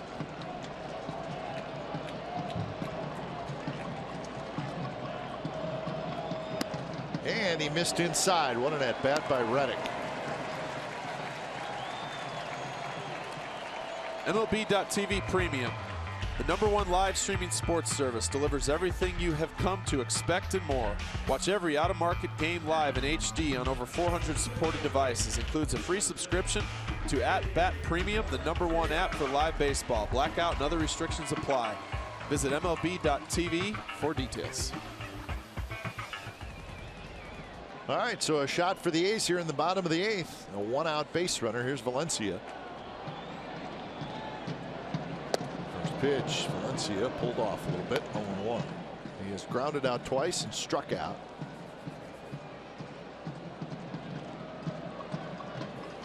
See if Watson decides to go to a fastball or stick with that changeup. Valencia's gotten a steady diet of sliders all night from Cool. This might be just the guy Valencia needed to see right here.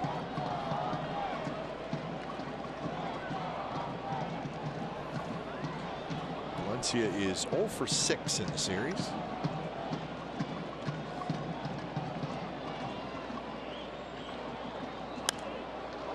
Hit high and foul down the right field line. Crowd tonight, 28,846. So a nice crowd with fireworks coming up after the game.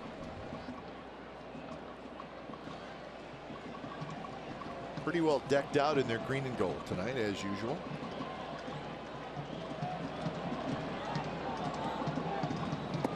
Pitch is down and into Valencia.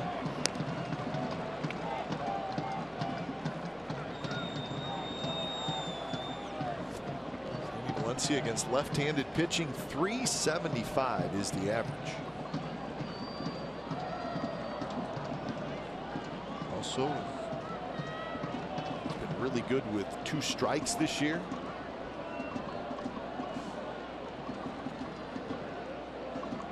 295 average with 2 strikes.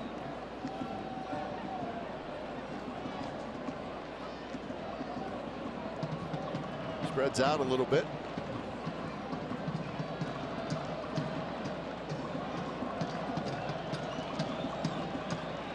Two pitch is fouled straight back. Good rip that time.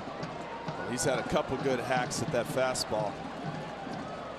Watson not wanting to go 3-2 on him.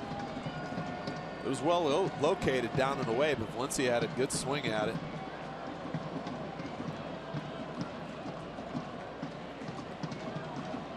So another 2-2. Here it is. Got it. Took a little off. Pretty nasty pitch. And Valencia strikes out for the second time.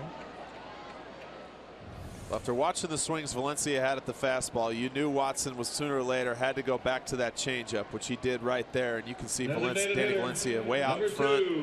Chris Davis. It's a well-located pitch by Watson right there. So what do they call that? Reading swings of the hitter. Absolutely. Some guys are better at it than others.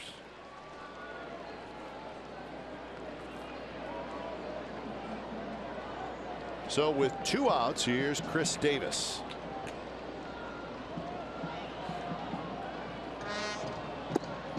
First pitch to Davis inside. Davis singled in the second inning, and he bunted out in the third and hit a fly ball to center field in the 6th.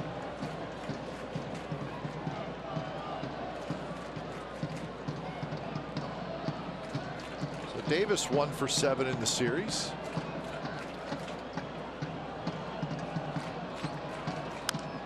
Taps that one foul toward Ron Washington.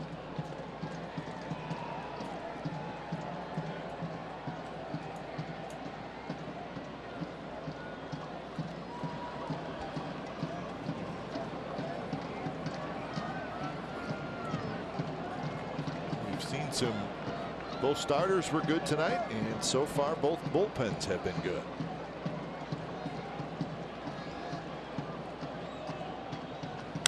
There's a shot to left field and a base hit. Chris Davis is 2 for 4, and now the A's have the go-ahead run at second base.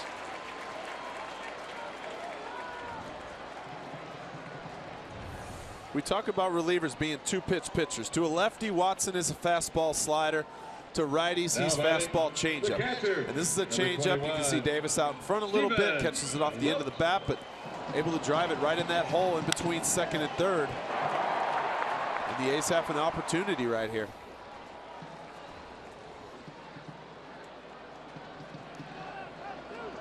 So it'll be Stephen Vogt.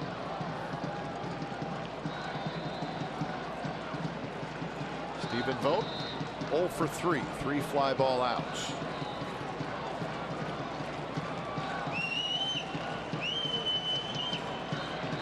First pitch, slider, he missed it. Kind of a half swing, 0-1. Vogt had the night off last night.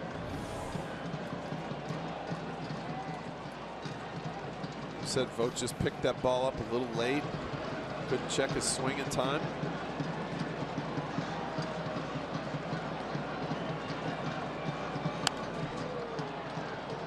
And now it's 0-2. Probably a tough at bat for a left-handed hitter. Jared Hughes starts to throw.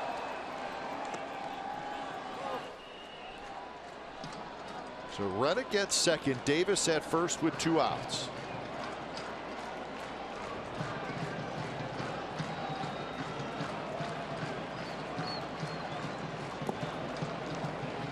pass away from Kratz, but not very far.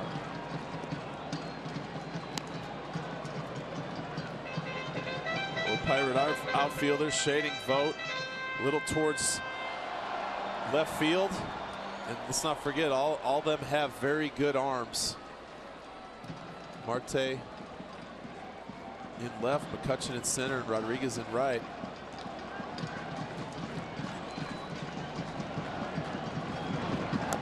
Two pitches tap foul. Yeah, they're playing a little more shallow than they normally would.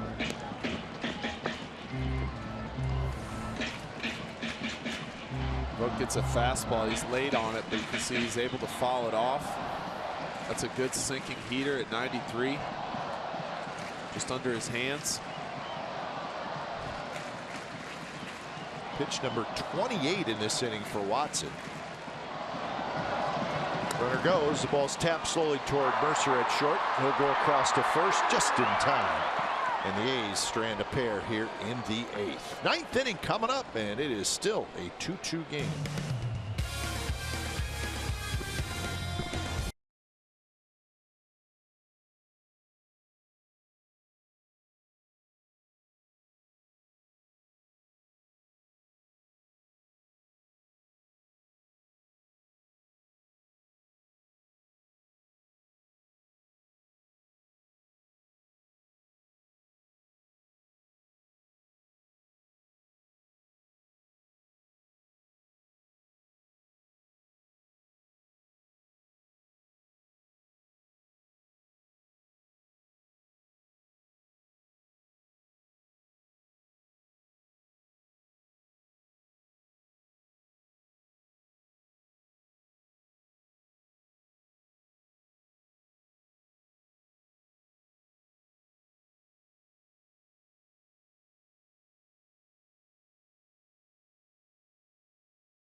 And we have reached the 9th inning. Make sure you join us tomorrow. It'll be the final of this 3-game series.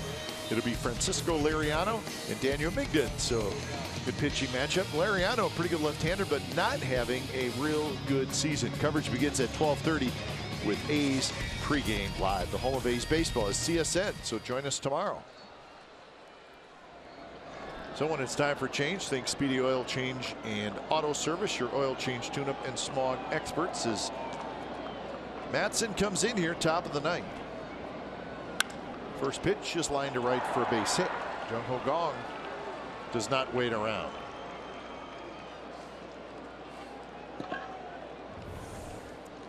Matson trying to get ahead. First pitch fastball away, and as you said, Gong is not waiting. See him just drive this to right field. Gregory Polanco. That's a great swing, trying to go the other way.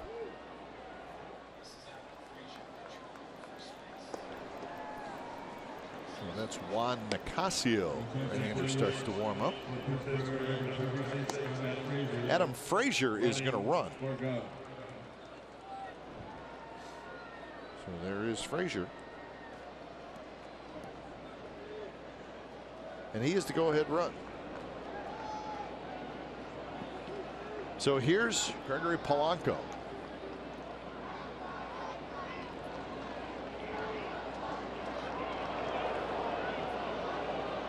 Pretty close play at first.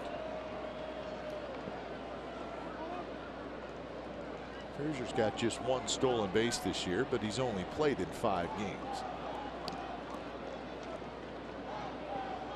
I would imagine if you're going to replace your cleanup hitter and your starting third baseman, which pinch runner, the pinch runner better be fast. That would certainly make sense. He's got a good lead at first.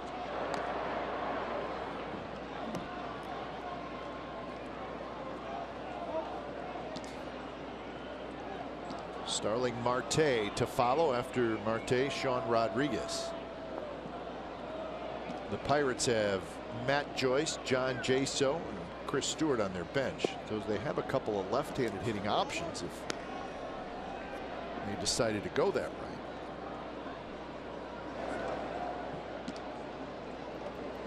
That's it on the left. Casio on the right. Frazier's at first. His feet are moving.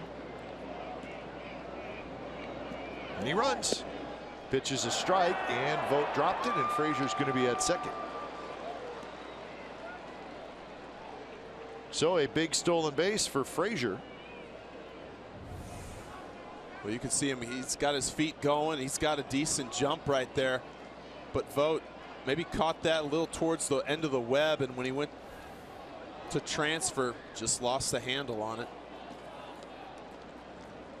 So the pitch was called a strike, 1-1 to Polanco.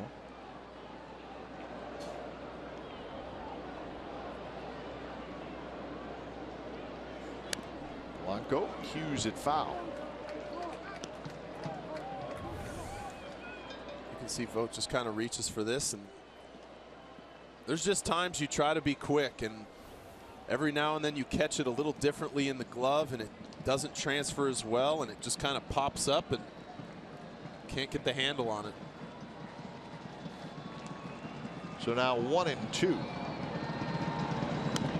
Polanco fouls it to the screen. Madsen's last outing was the Tuesday night game. That was that crazy game the A's won. But he was out there a long time, and he threw over 40 pitches. So he's had 3 days off. He had to work for that one.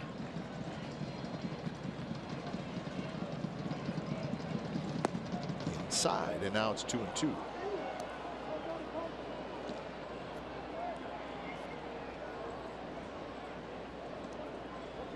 Ended up giving up 3 runs on 4 hits, but he got the save.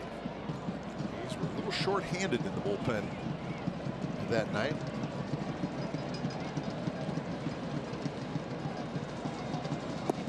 One floats outside to even the count, or make it 3-2, excuse me.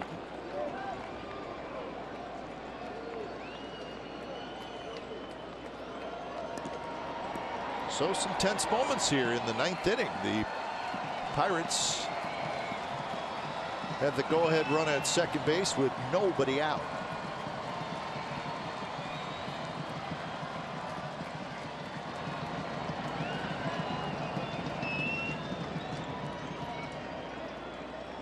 And a quick meeting at the mound. Well, the Indians finally lost today. So their 14-game winning streak came to an end in Toronto. The Blue Jays beat the Indians 9-6. It was a 6-6 game going to the 9th. Blue Jays scored 3. Take that back. Blue Jays scored 3 in the bottom of the 8th. Rajai Davis hit for the cycle.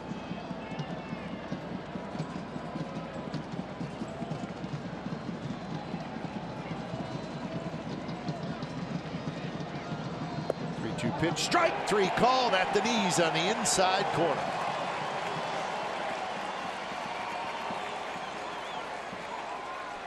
Would have been a good pitch to pull, huh, Mark? Yeah, Madsen got him looking out over the plate, and Polanco not able to pull the trigger on that fastball inside. This is a perfectly located fastball. It came back just enough.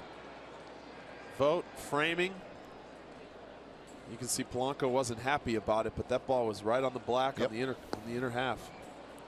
They're going to walk Starling Marte to face Sean Rodriguez.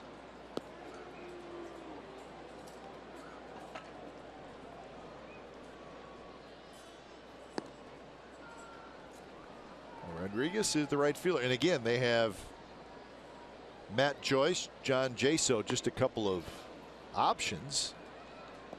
It looks like they're going to let Rodriguez hit. A couple of left-handed hitting options.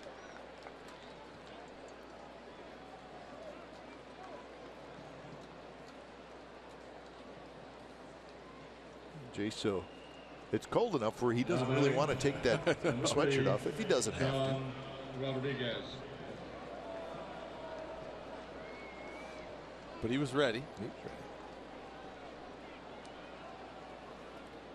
So here is Rodriguez.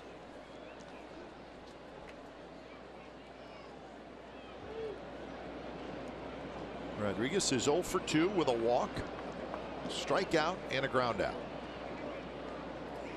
First pitch right there for strike with a fastball at 92 miles an hour. First pitch fastball. Get that strike one, the most important pitch, and Madsen does that on the inner corner.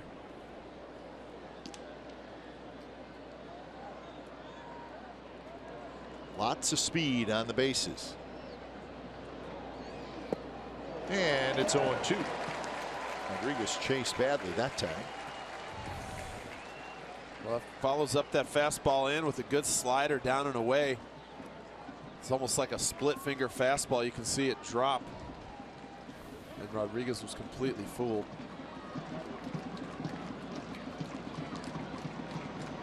Josh Harrison is the on-deck hitter.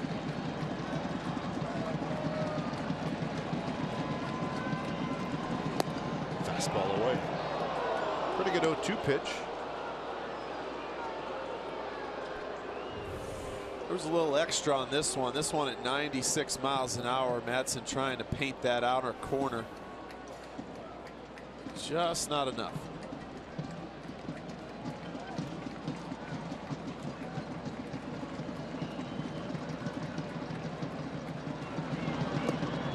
And he just got a piece of it, barely.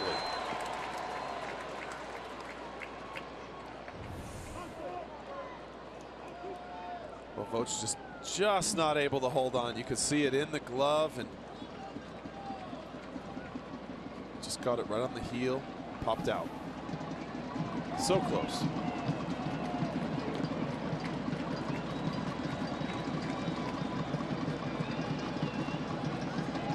Runners go, and the pitch is inside,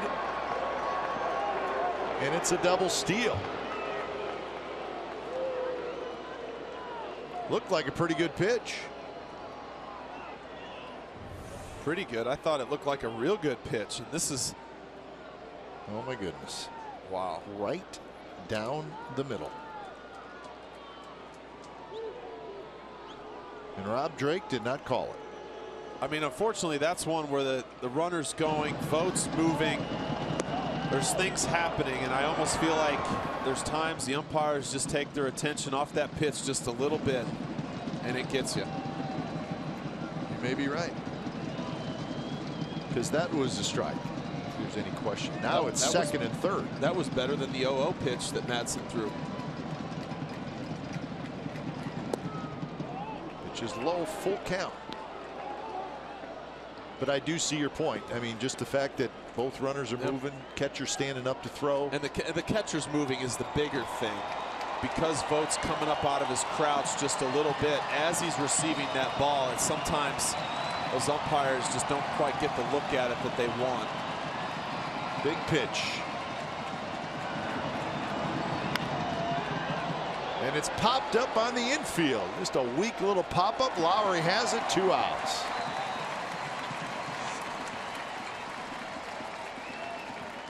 Like Rodriguez got a pitch. It was up a little bit. It was up, but it was a Madsen changeup, and he's so far out in front of it. Now batting. It was almost a cue shot pop-up off the end of the bat, I believe. Yep, Yeah, it was. you can see how frustrated he is. He knew he got something up in the zone that he could have possibly driven to the outfield and didn't get it done. Bob Melvin's going to chat this over, and it's sort of interesting here. Josh Harrison, a very tough out. If you were to walk him, then it's Eric Kratz. And I think if it got to that point, then you'd probably see Jaso or Joyce. Yeah. They still have their backup catcher, Chris Stewart. on the bench. And that could just be Melvin going out saying, okay, who do you want to face? Asking his opinion.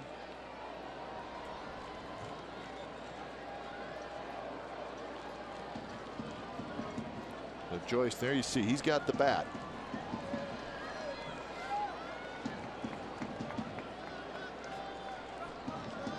So Harrison steps in. He's 1 for 3. He knocked in a run with a double in the 4th inning.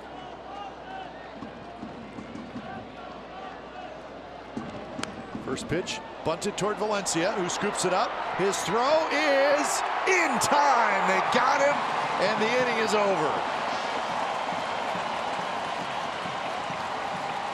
So the Pirates thinking about taking a look at it. It was a close play.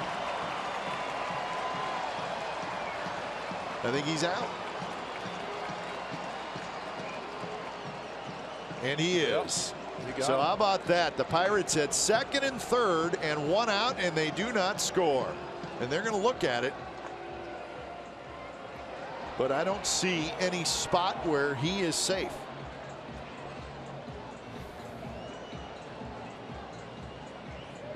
Well, you can certainly see Clint Hurdle's point. This is the game right here. Absolutely. The run came in to score, so it just does not look like Harrison beat the throw. No, he's out. I guess, could there be a question of whether Alonso had his foot on the bag? I don't think so. No. I think we should see a decision here fairly shortly. I don't see why not.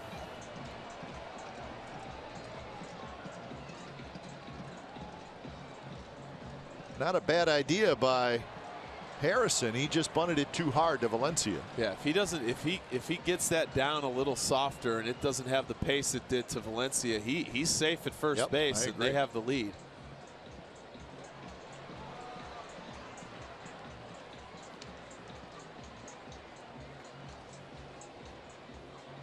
There's Clint Hurdle's success rate this year.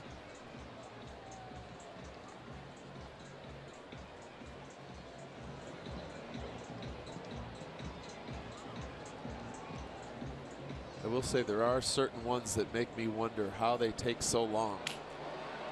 I mean, I know they're checking multiple things, but. Well, the call was made by Sam Holbrook.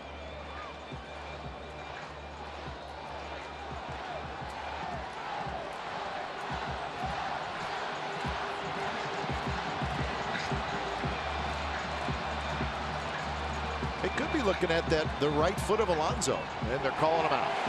So the call stands, and the Pirates do not score. So nice play by Valencia, and a pair of Pirates are stranded. Bottom of the 9th coming up. It's a 2-2 game.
So quite an end to the top of the 9th inning. The A's would like to have a nice ending to the bottom of the 9th inning. New pitcher for the Pirates is Juan Nicasio. Nicasio is pitcher number 4 for Pittsburgh, and he'll face Semien, Alonso, and Burns here in the bottom of the 9th. First pitch, slider. Semien chased it.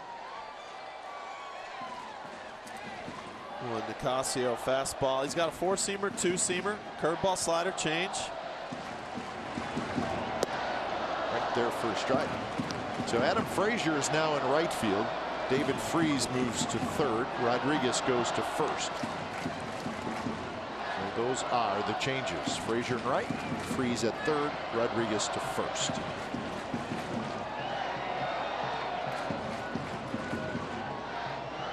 Semien tonight has hit a couple of fly balls to right field, and he has struck out. And a high fastball, and he chased it.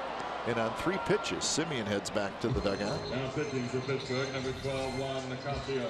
Well, Nicasio just elevates a fastball. And you can see, I think Semien was looking for something different. You can see him late on that pitch. A little indecisive.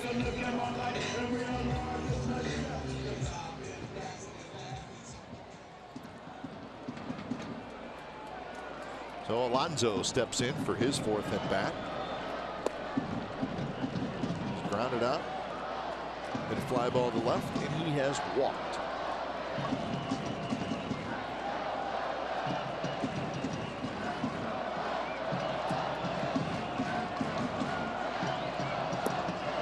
Sharp breaking ball from Nicasio. A's have stranded 7 in 8 innings.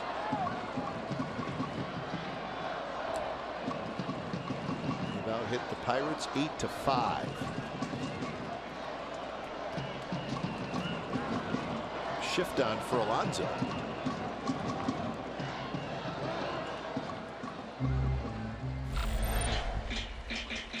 This was back the end of April. Yonder Alonso walked off against Pat Neshek in the Astros. His first home run as a member of the Athletics.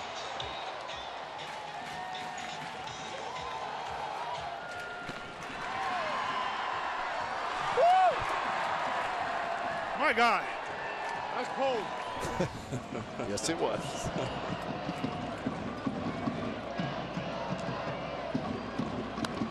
Fouled straight back, chased a high fastball. So 1-2 the count to Alonso. Burns to follow.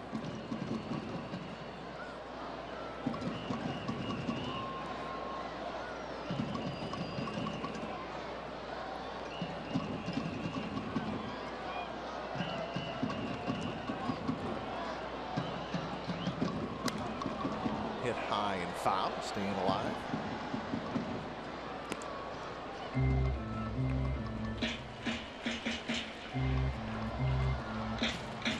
It's been Cool, Police, Watson, and now Nicasio.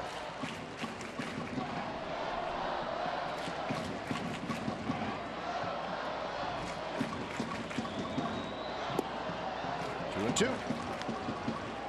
Nicasio was a starter almost all of his career last year. Pitched out of the bullpen with the Dodgers.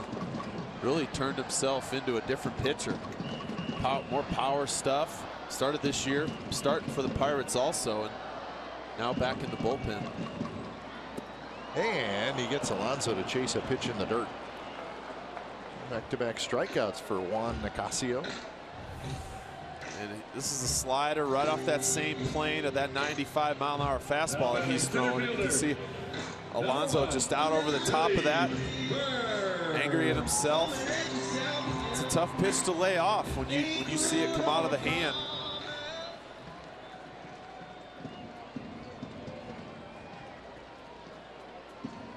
So with 2 outs, Billy Burns tried to get on and steal a bag.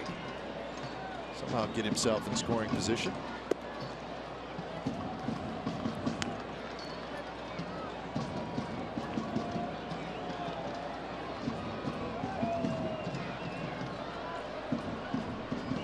Burns runs tonight as Singleton scored. That was in the 3rd inning. A fly ball to right field and a strikeout. So 1 for 3.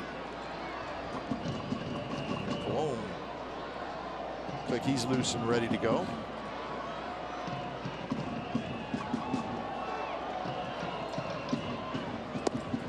Missed again outside. 2-1 count.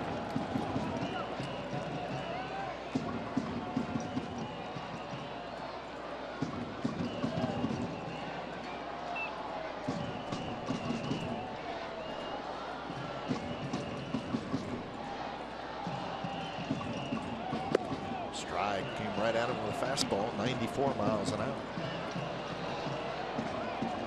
A lot of velocity coming out of the Pirates bullpen.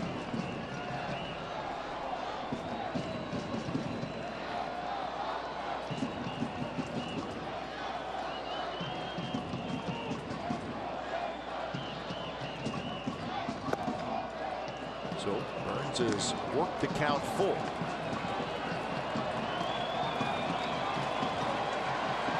See if he can get one of these fastballs and hit it down into one of these corners.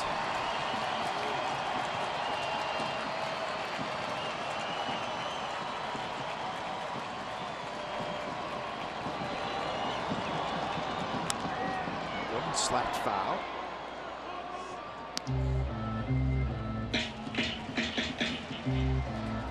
Billy Burns, what he seems to do, he will foul some balls off.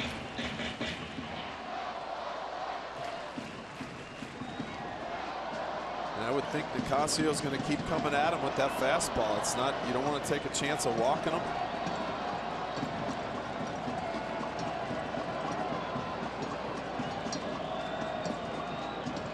Another 3-2, and again slapped foul. Same spot.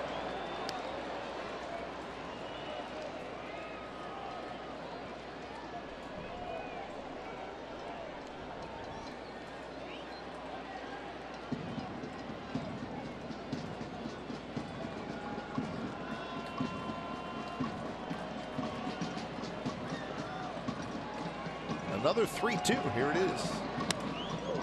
On the ground, Mercer backhands. His quick throw to first. Not in time. Burns beat it out.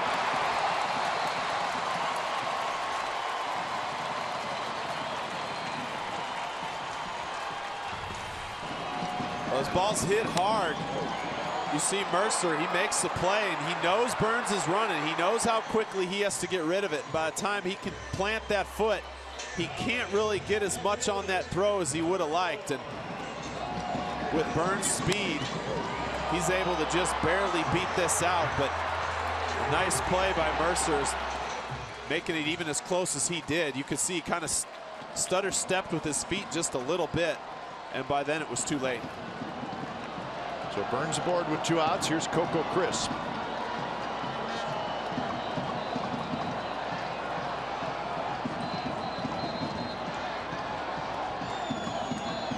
Burns with a big lead at first.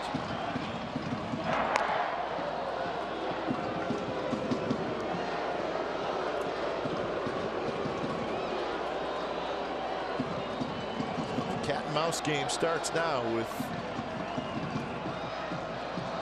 potential stolen base attempt for Burns.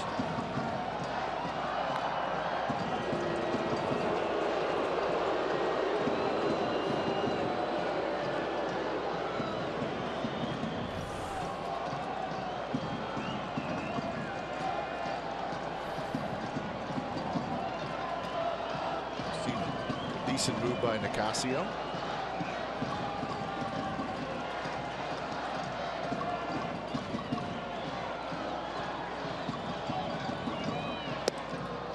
Taken all the way, and it's a strike.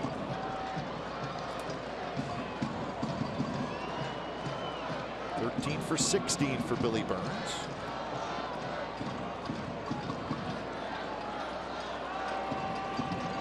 He frees the third baseman, slid off the line a little bit, right even with the bag.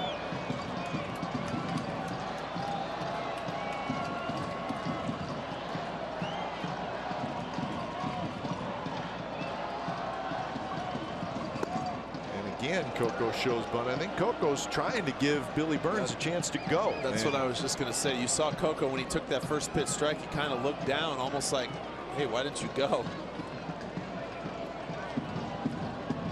Well, I would think as a hitter, at some point you just got to say, well, all right, you know what? I can't give you chances to go anymore. Yeah, you don't. The last thing Coco wants to do is take another pitch down the middle.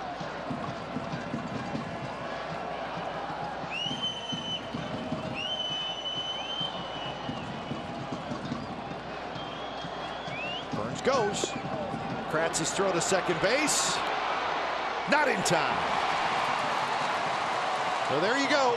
A huge stolen base for Burns, and he is the winning run. Burns didn't exactly get the best jump, and Kratz comes up throwing, makes a very good throw, but Burns' hand seems to get into that bag right before the tag is applied. Yep.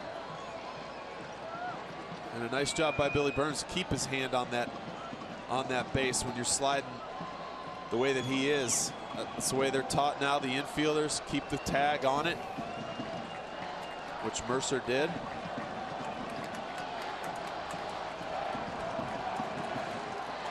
So Coco a chance to win it with a base hit. Outfield comes in a couple steps.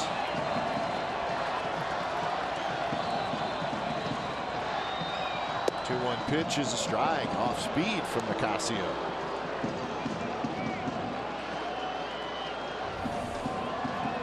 Coco gets the slider, and that's just a backup slider. That's why it fooled him. That's why he couldn't pull the trigger. He thought it was going to come into him, and it just backed up on him.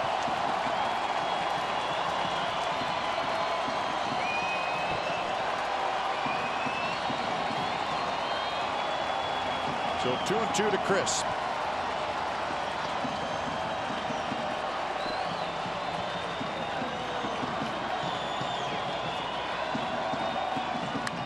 There's a bouncer toward first. Rodriguez has it. He'll take it himself. He steps on the bag. Side retired. So the A's strand Burns, and we're headed to extra innings. It's a 2-2 game.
A's Insider Podcast is live on CSNCalifornia.com. Each week, our insider Joe Stiglitz talks baseball with players, coaches, special guests, and more. My broadcast partner Mark Mulder is Joe's guest. So check out this A's Insider Podcast with Joe Stiglitz. It's on CSNCalifornia.com. It's also available on iTunes. So we're going to extra innings here at the Coliseum. It's a 2-2 game, A's and Pirates. Good ball game tonight. Each team with chances and chances late. Daniel Colomb comes in, the left-hander. He is pitcher number 5 for the A's. Rich Hill started, then Axford, Dull, Madsen, and now Colomb.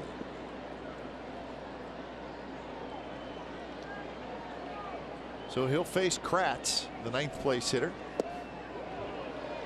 After Kratz, it'll be Mercer and then Freese.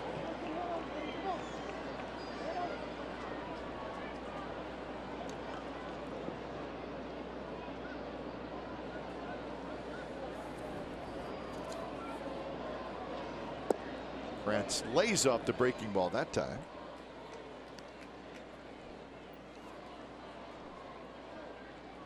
Kratz has struck out, hit a fly ball to left, and hit a fly ball to center.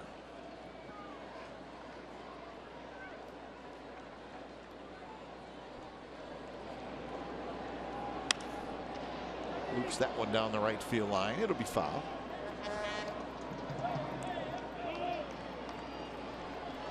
First place Rangers lost today in Minnesota 17-5. The Twins, big offensive outburst.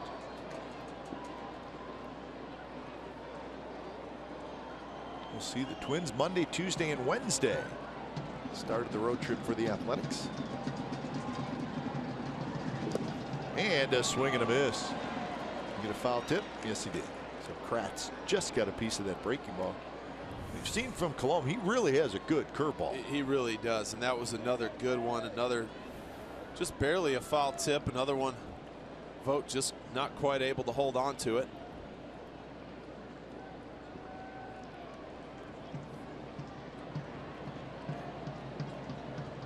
Another 1-2 pitch.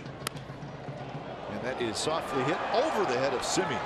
So he stayed with it, and that one just get hung a little bit.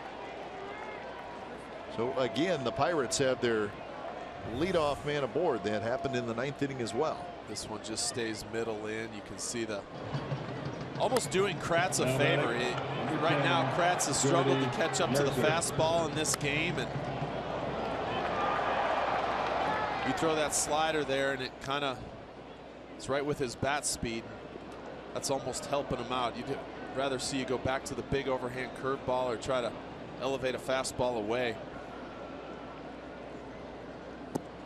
Mercer shows bunt, and the pitch is down and away.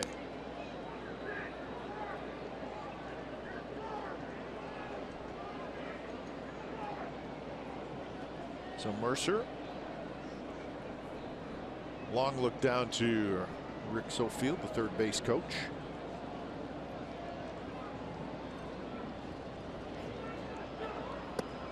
Again, a bunt attempt, but he pulls the bat back, and the pitch is high. Now it's 2-0.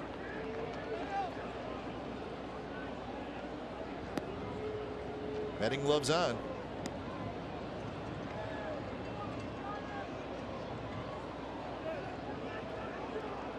David Freese will follow. After Freese, it's McCutchen.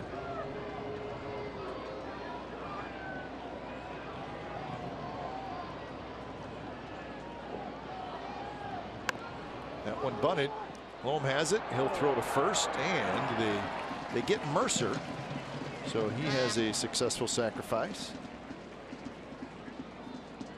So the Pirates go ahead, run at second with one out. Now batting, number 23, David Freese. They had the go ahead run at second base and nobody out in the 9th inning, and they could not get him home. So here's Freese.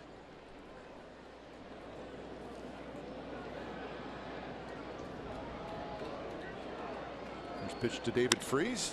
To Valencia in the left field. Past Valencia, and they're going to wave Kratz home. Here comes the throw to the plate, and it's just a little late. And the Pirates take a 3-2 lead. So Freese just got it under the glove of Valencia, and it allowed Kratz to score. Well, Colomb goes back to that slider, and you can see Vogt wants it away. It comes middle in. Freese able to hit it right in the hole, and Coco comes up throwing and makes a good throw, but it's just a little wide, and it short hops Vogt, which you can't short hop him. You got to give him a long hop so he can make that swipe tag or fly it all the way there. And you can see Coco a little frustrated with himself. Well, they're going to walk McCutchen.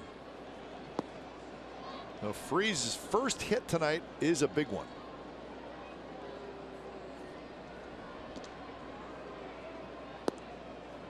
So McCutcheon will get the walk. It'll be Adam Frazier.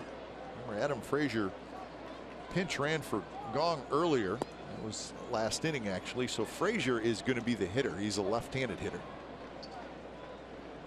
As you said, Kratz and Freese, both with their first hits, both struggled the first 9 innings of this game. And their at-bats both coming up with big hits. Now batting, number 26, Adam Frazier. So here is Frazier.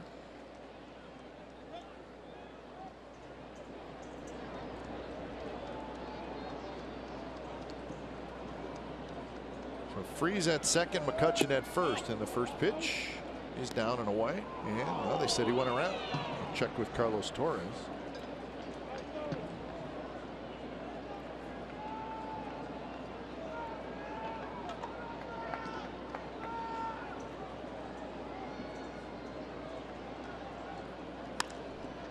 Valencia can't get that one. It's under his glove.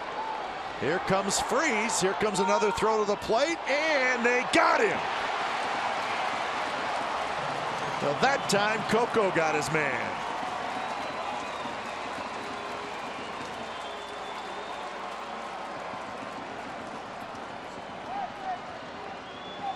Well, and this Very is close play. And this is what I was talking about.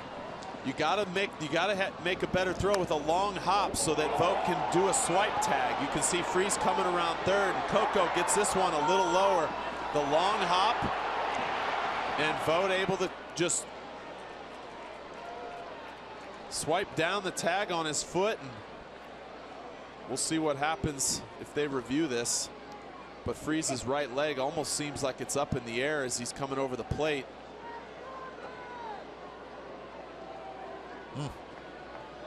This one will be interesting. This will be very interesting. This will be a good look here. See if the foot comes up at all.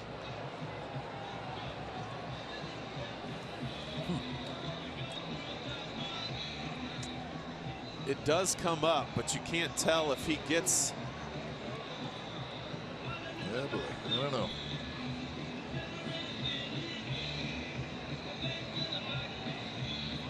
I don't know. That one, it seems like it's up in the air. But he is called out, so it has to be. There has to be enough there to overturn it.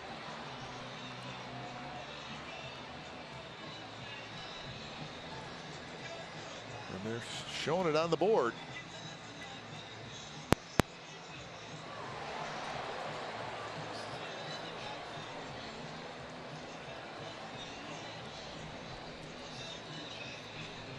So a crew chief review.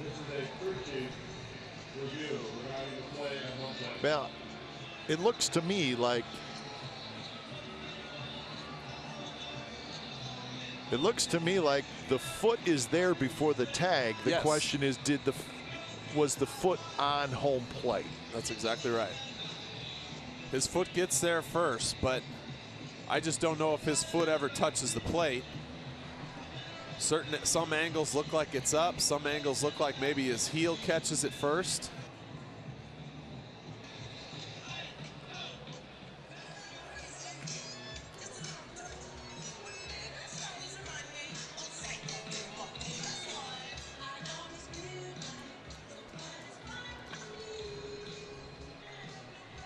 Well, if you think about the ramifications, it's another run, and then you take an out off the board. Yes. I'm just not sure if there's enough there to overturn it.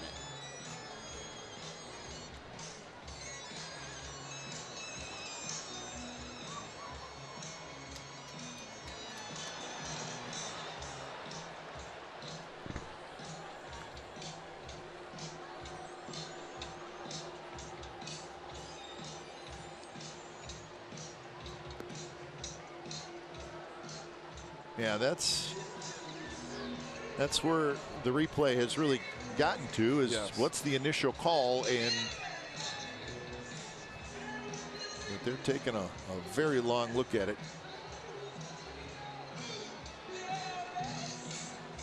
Even there, I mean, we blew it up. It's a great replay, a great look, and it's a little bit hard to tell. Yeah.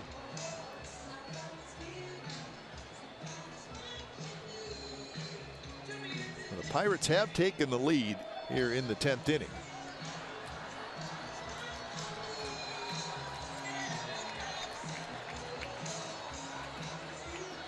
Well, the hitter will be Gregory Polanco, left-handed hitter. Colom's going to throw a little bit anyways.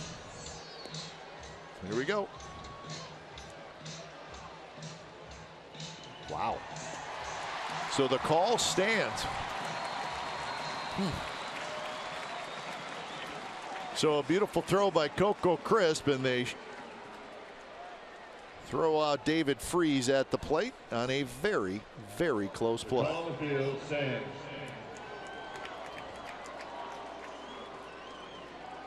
So 2 outs. Runners at first and second. Number 25, Gregory Polanco. And here's Polanco. So big run taken off. Well, not taken off the board. It never was on the board.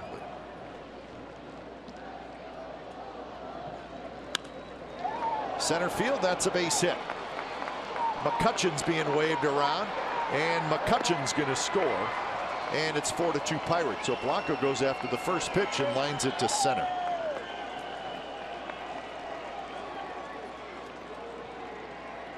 So that makes it 4-2.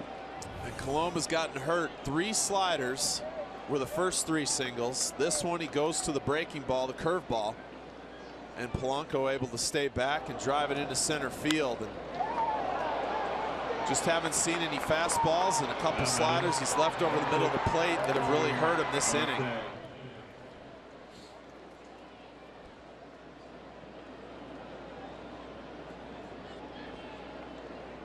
Well, this inning has gone single, sacrifice, single, walk, single, single.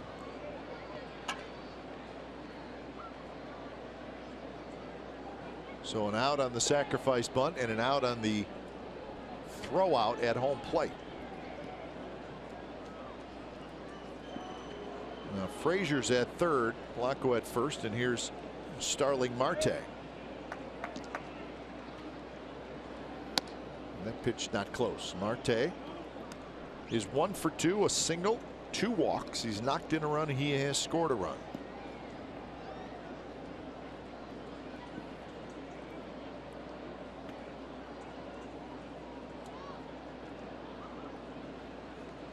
Swing and a miss. There's a good sinking fastball from Colom down in the zone.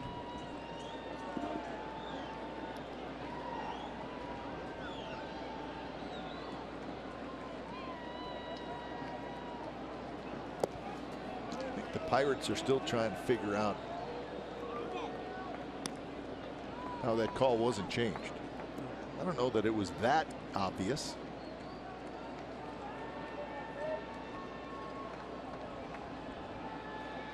Freese would have kept his foot down the whole time. I think there would have been no doubt he would have been safe, but it came up, and that leaves enough doubt, I think.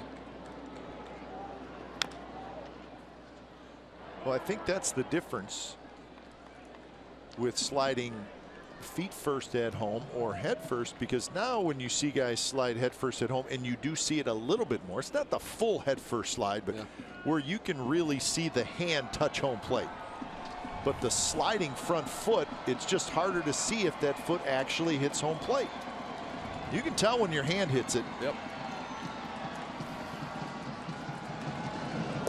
Swing and a miss. Marte strikes out. Side retired. Pirates get 2 runs. So bottom of the 10th coming up. Closer coming in. A's trailing 4-2.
MLB.com @bat app. Stay up to the moment, any moment, with game day, live video game highlights, StatCast, news, and more. Download MLB.com @bat, the #1 app for live baseball on your phone and tablet.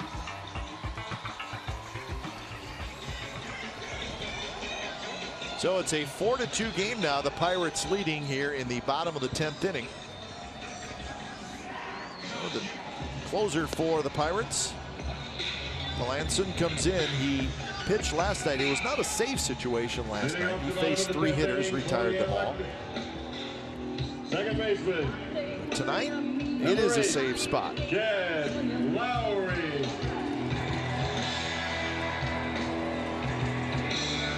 So it'll be Lowry, Reddick, and Valencia, and hopefully more here in the bottom of the 10th.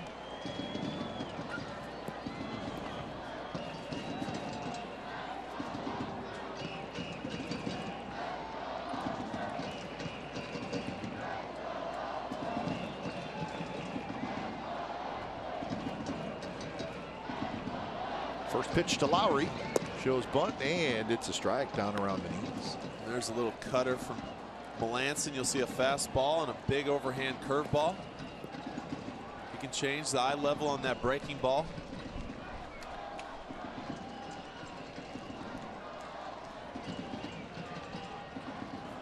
Lowry tonight is 1 for 3 with a sacrifice fly. And now he's behind in the count 0-2. The last 17 games, he has not allowed an earned run.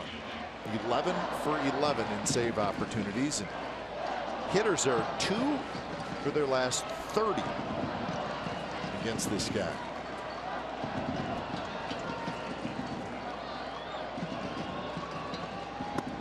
Manson misses high. 1-2 the count.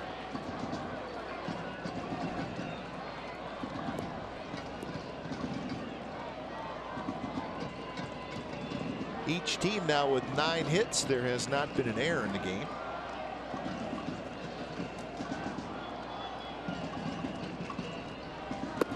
Lowry checked his swing and he went around. And that is not going to sit well with Lowry and with the A's dugout. Carlos Torres, the third base umpire, says you went around. That's a tough one. That's kind of an in-betweener. Didn't really think he went around when I was watching it live, but in my opinion, those are always tough when they're that close. Yeah, that was close. I don't think he did either, but it was close. So 1 out. Here's Reddick. 2 singles, a double, and a walk. Swing and a miss.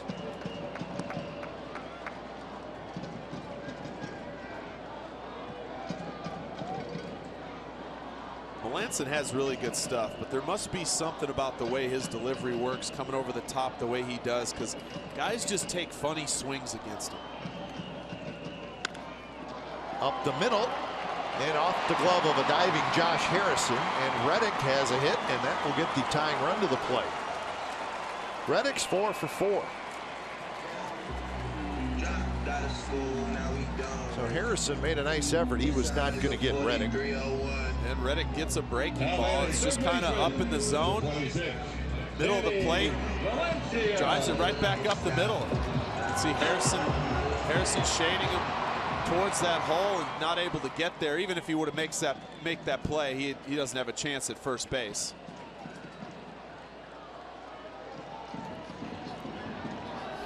So Valencia steps in. He is 0 for 4, so he's due. A couple of strikeouts, couple of groundouts.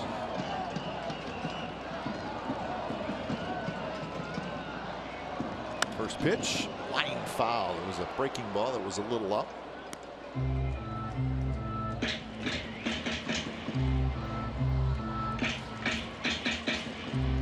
The A's will get somebody ready from Rodriguez just in case they tie this game up.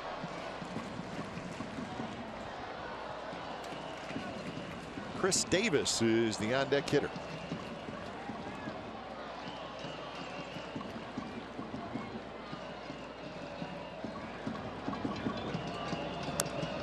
Roll rolled foul, and Valencia now behind in the count 0-2.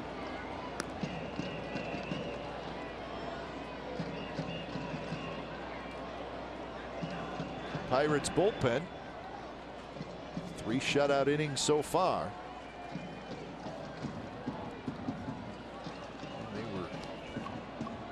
They were good last night as well. They just have so many power arms and so many different options to go to.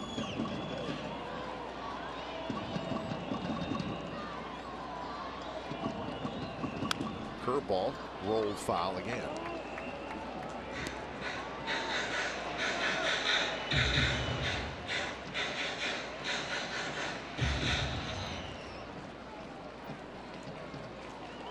He's looking for a little extra inning magic in front of over 28,000 tonight.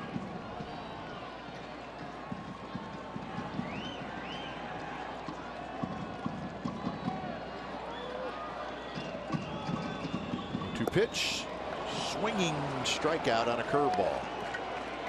Almost looked like he took a little off on that one. Well, I said earlier he can change the eye levels. There's times where he throws these get me over curveballs that start higher, end up in the strike zone, kind of like the one you saw Reddick hit back up the middle, and then he's got more of the one that has the sharper break to it, which is that one that's down in the zone. Kind of starts in that same plane where he starts his cutter and his fastball and has good depth to it. So here's Chris Davis. Davis is 2 for 4.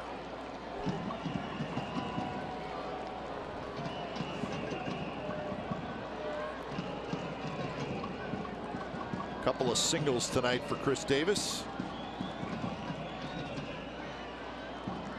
Lanson deals in. That's a nasty pitch. 91 miles an hour. Like a cut fastball. Very hard slider. They sort of act the same way. It's just a hard cutter. He really throws it just a couple miles an hour slower than his fastball. It's amazing that he gets it as close to it as he does. They're very similar. One's going one way, one's going the other. Davis hits it hard under the glove of Mercer into left center field. Reddick digging for third. He will make it, and the A's are still alive. Chris Davis has 3 hits.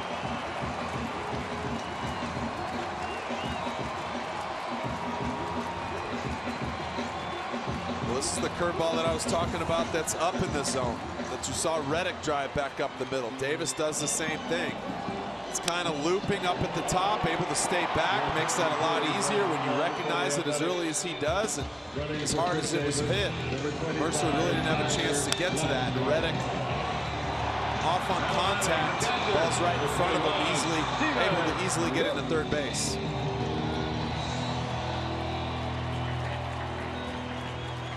So Tyler Ladendorf is going to run. Of course, he is the tying run.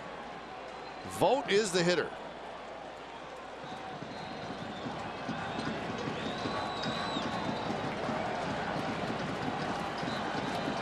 Stephen Vogt is hitless. He's due.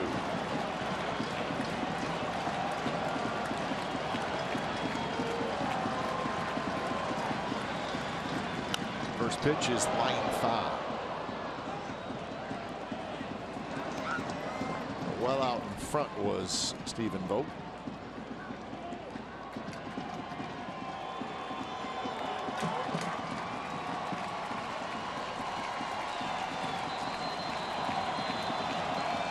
But quite a finish here. A's trying to walk off.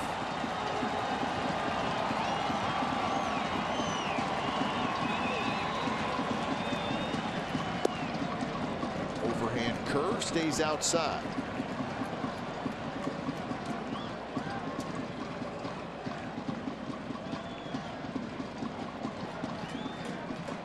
Simeon is the on-deck hitter.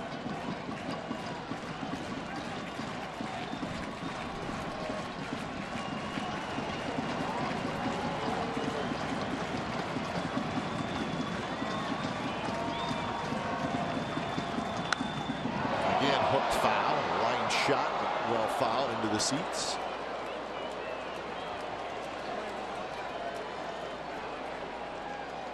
Now Melanson ahead of Vogt, 1-2.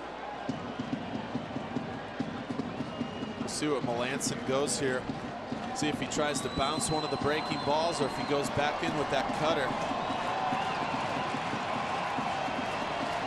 Haven't really seen him try to backdoor a cutter at all, which he could do as much as he's gone in on Vogt here in this at bat.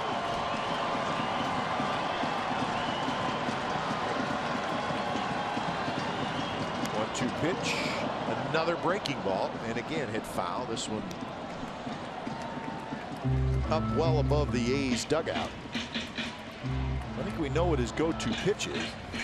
Yeah, it's definitely this breaking ball. It's just this inning he's left a couple up. That was a better one, and it was located down in a ways, which is where he wants it.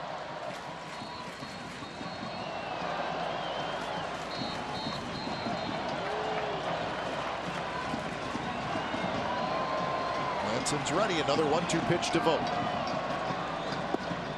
Close, but outside. He went with a fastball that time, 2-2. Well, that was the cut fastball. He tried to backdoor that, and that's what I was talking about. As much as he's gone inside, he had him set up for this.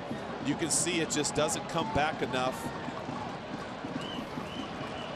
A good take by Stephen Vogt.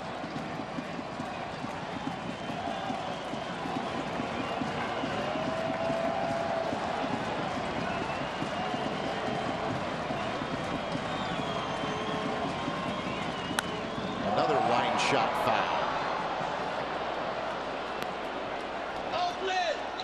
So again, Melanson came in to Vogt.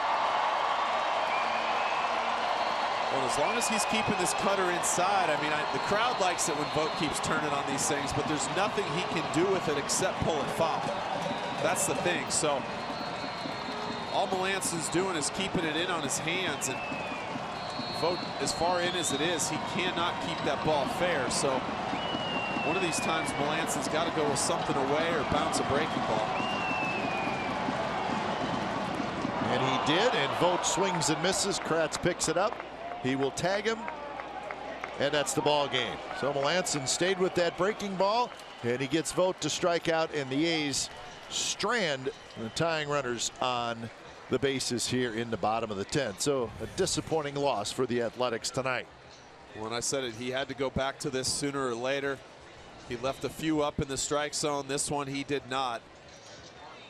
And it's hard to lay off that pitch. As big as that 12-6 curveball is, Vogt just out in front. So it took 3 hours and 19 minutes in front of 28,846, and the Pirates for the second night in a row defeat the Athletics. Final score tonight, 4-2. You've been watching Oakland A's baseball on CSN California, part of the NBC Sports Group. Don't go away. A's postgame live with Guy Haberman and Carney Lansford starts right now.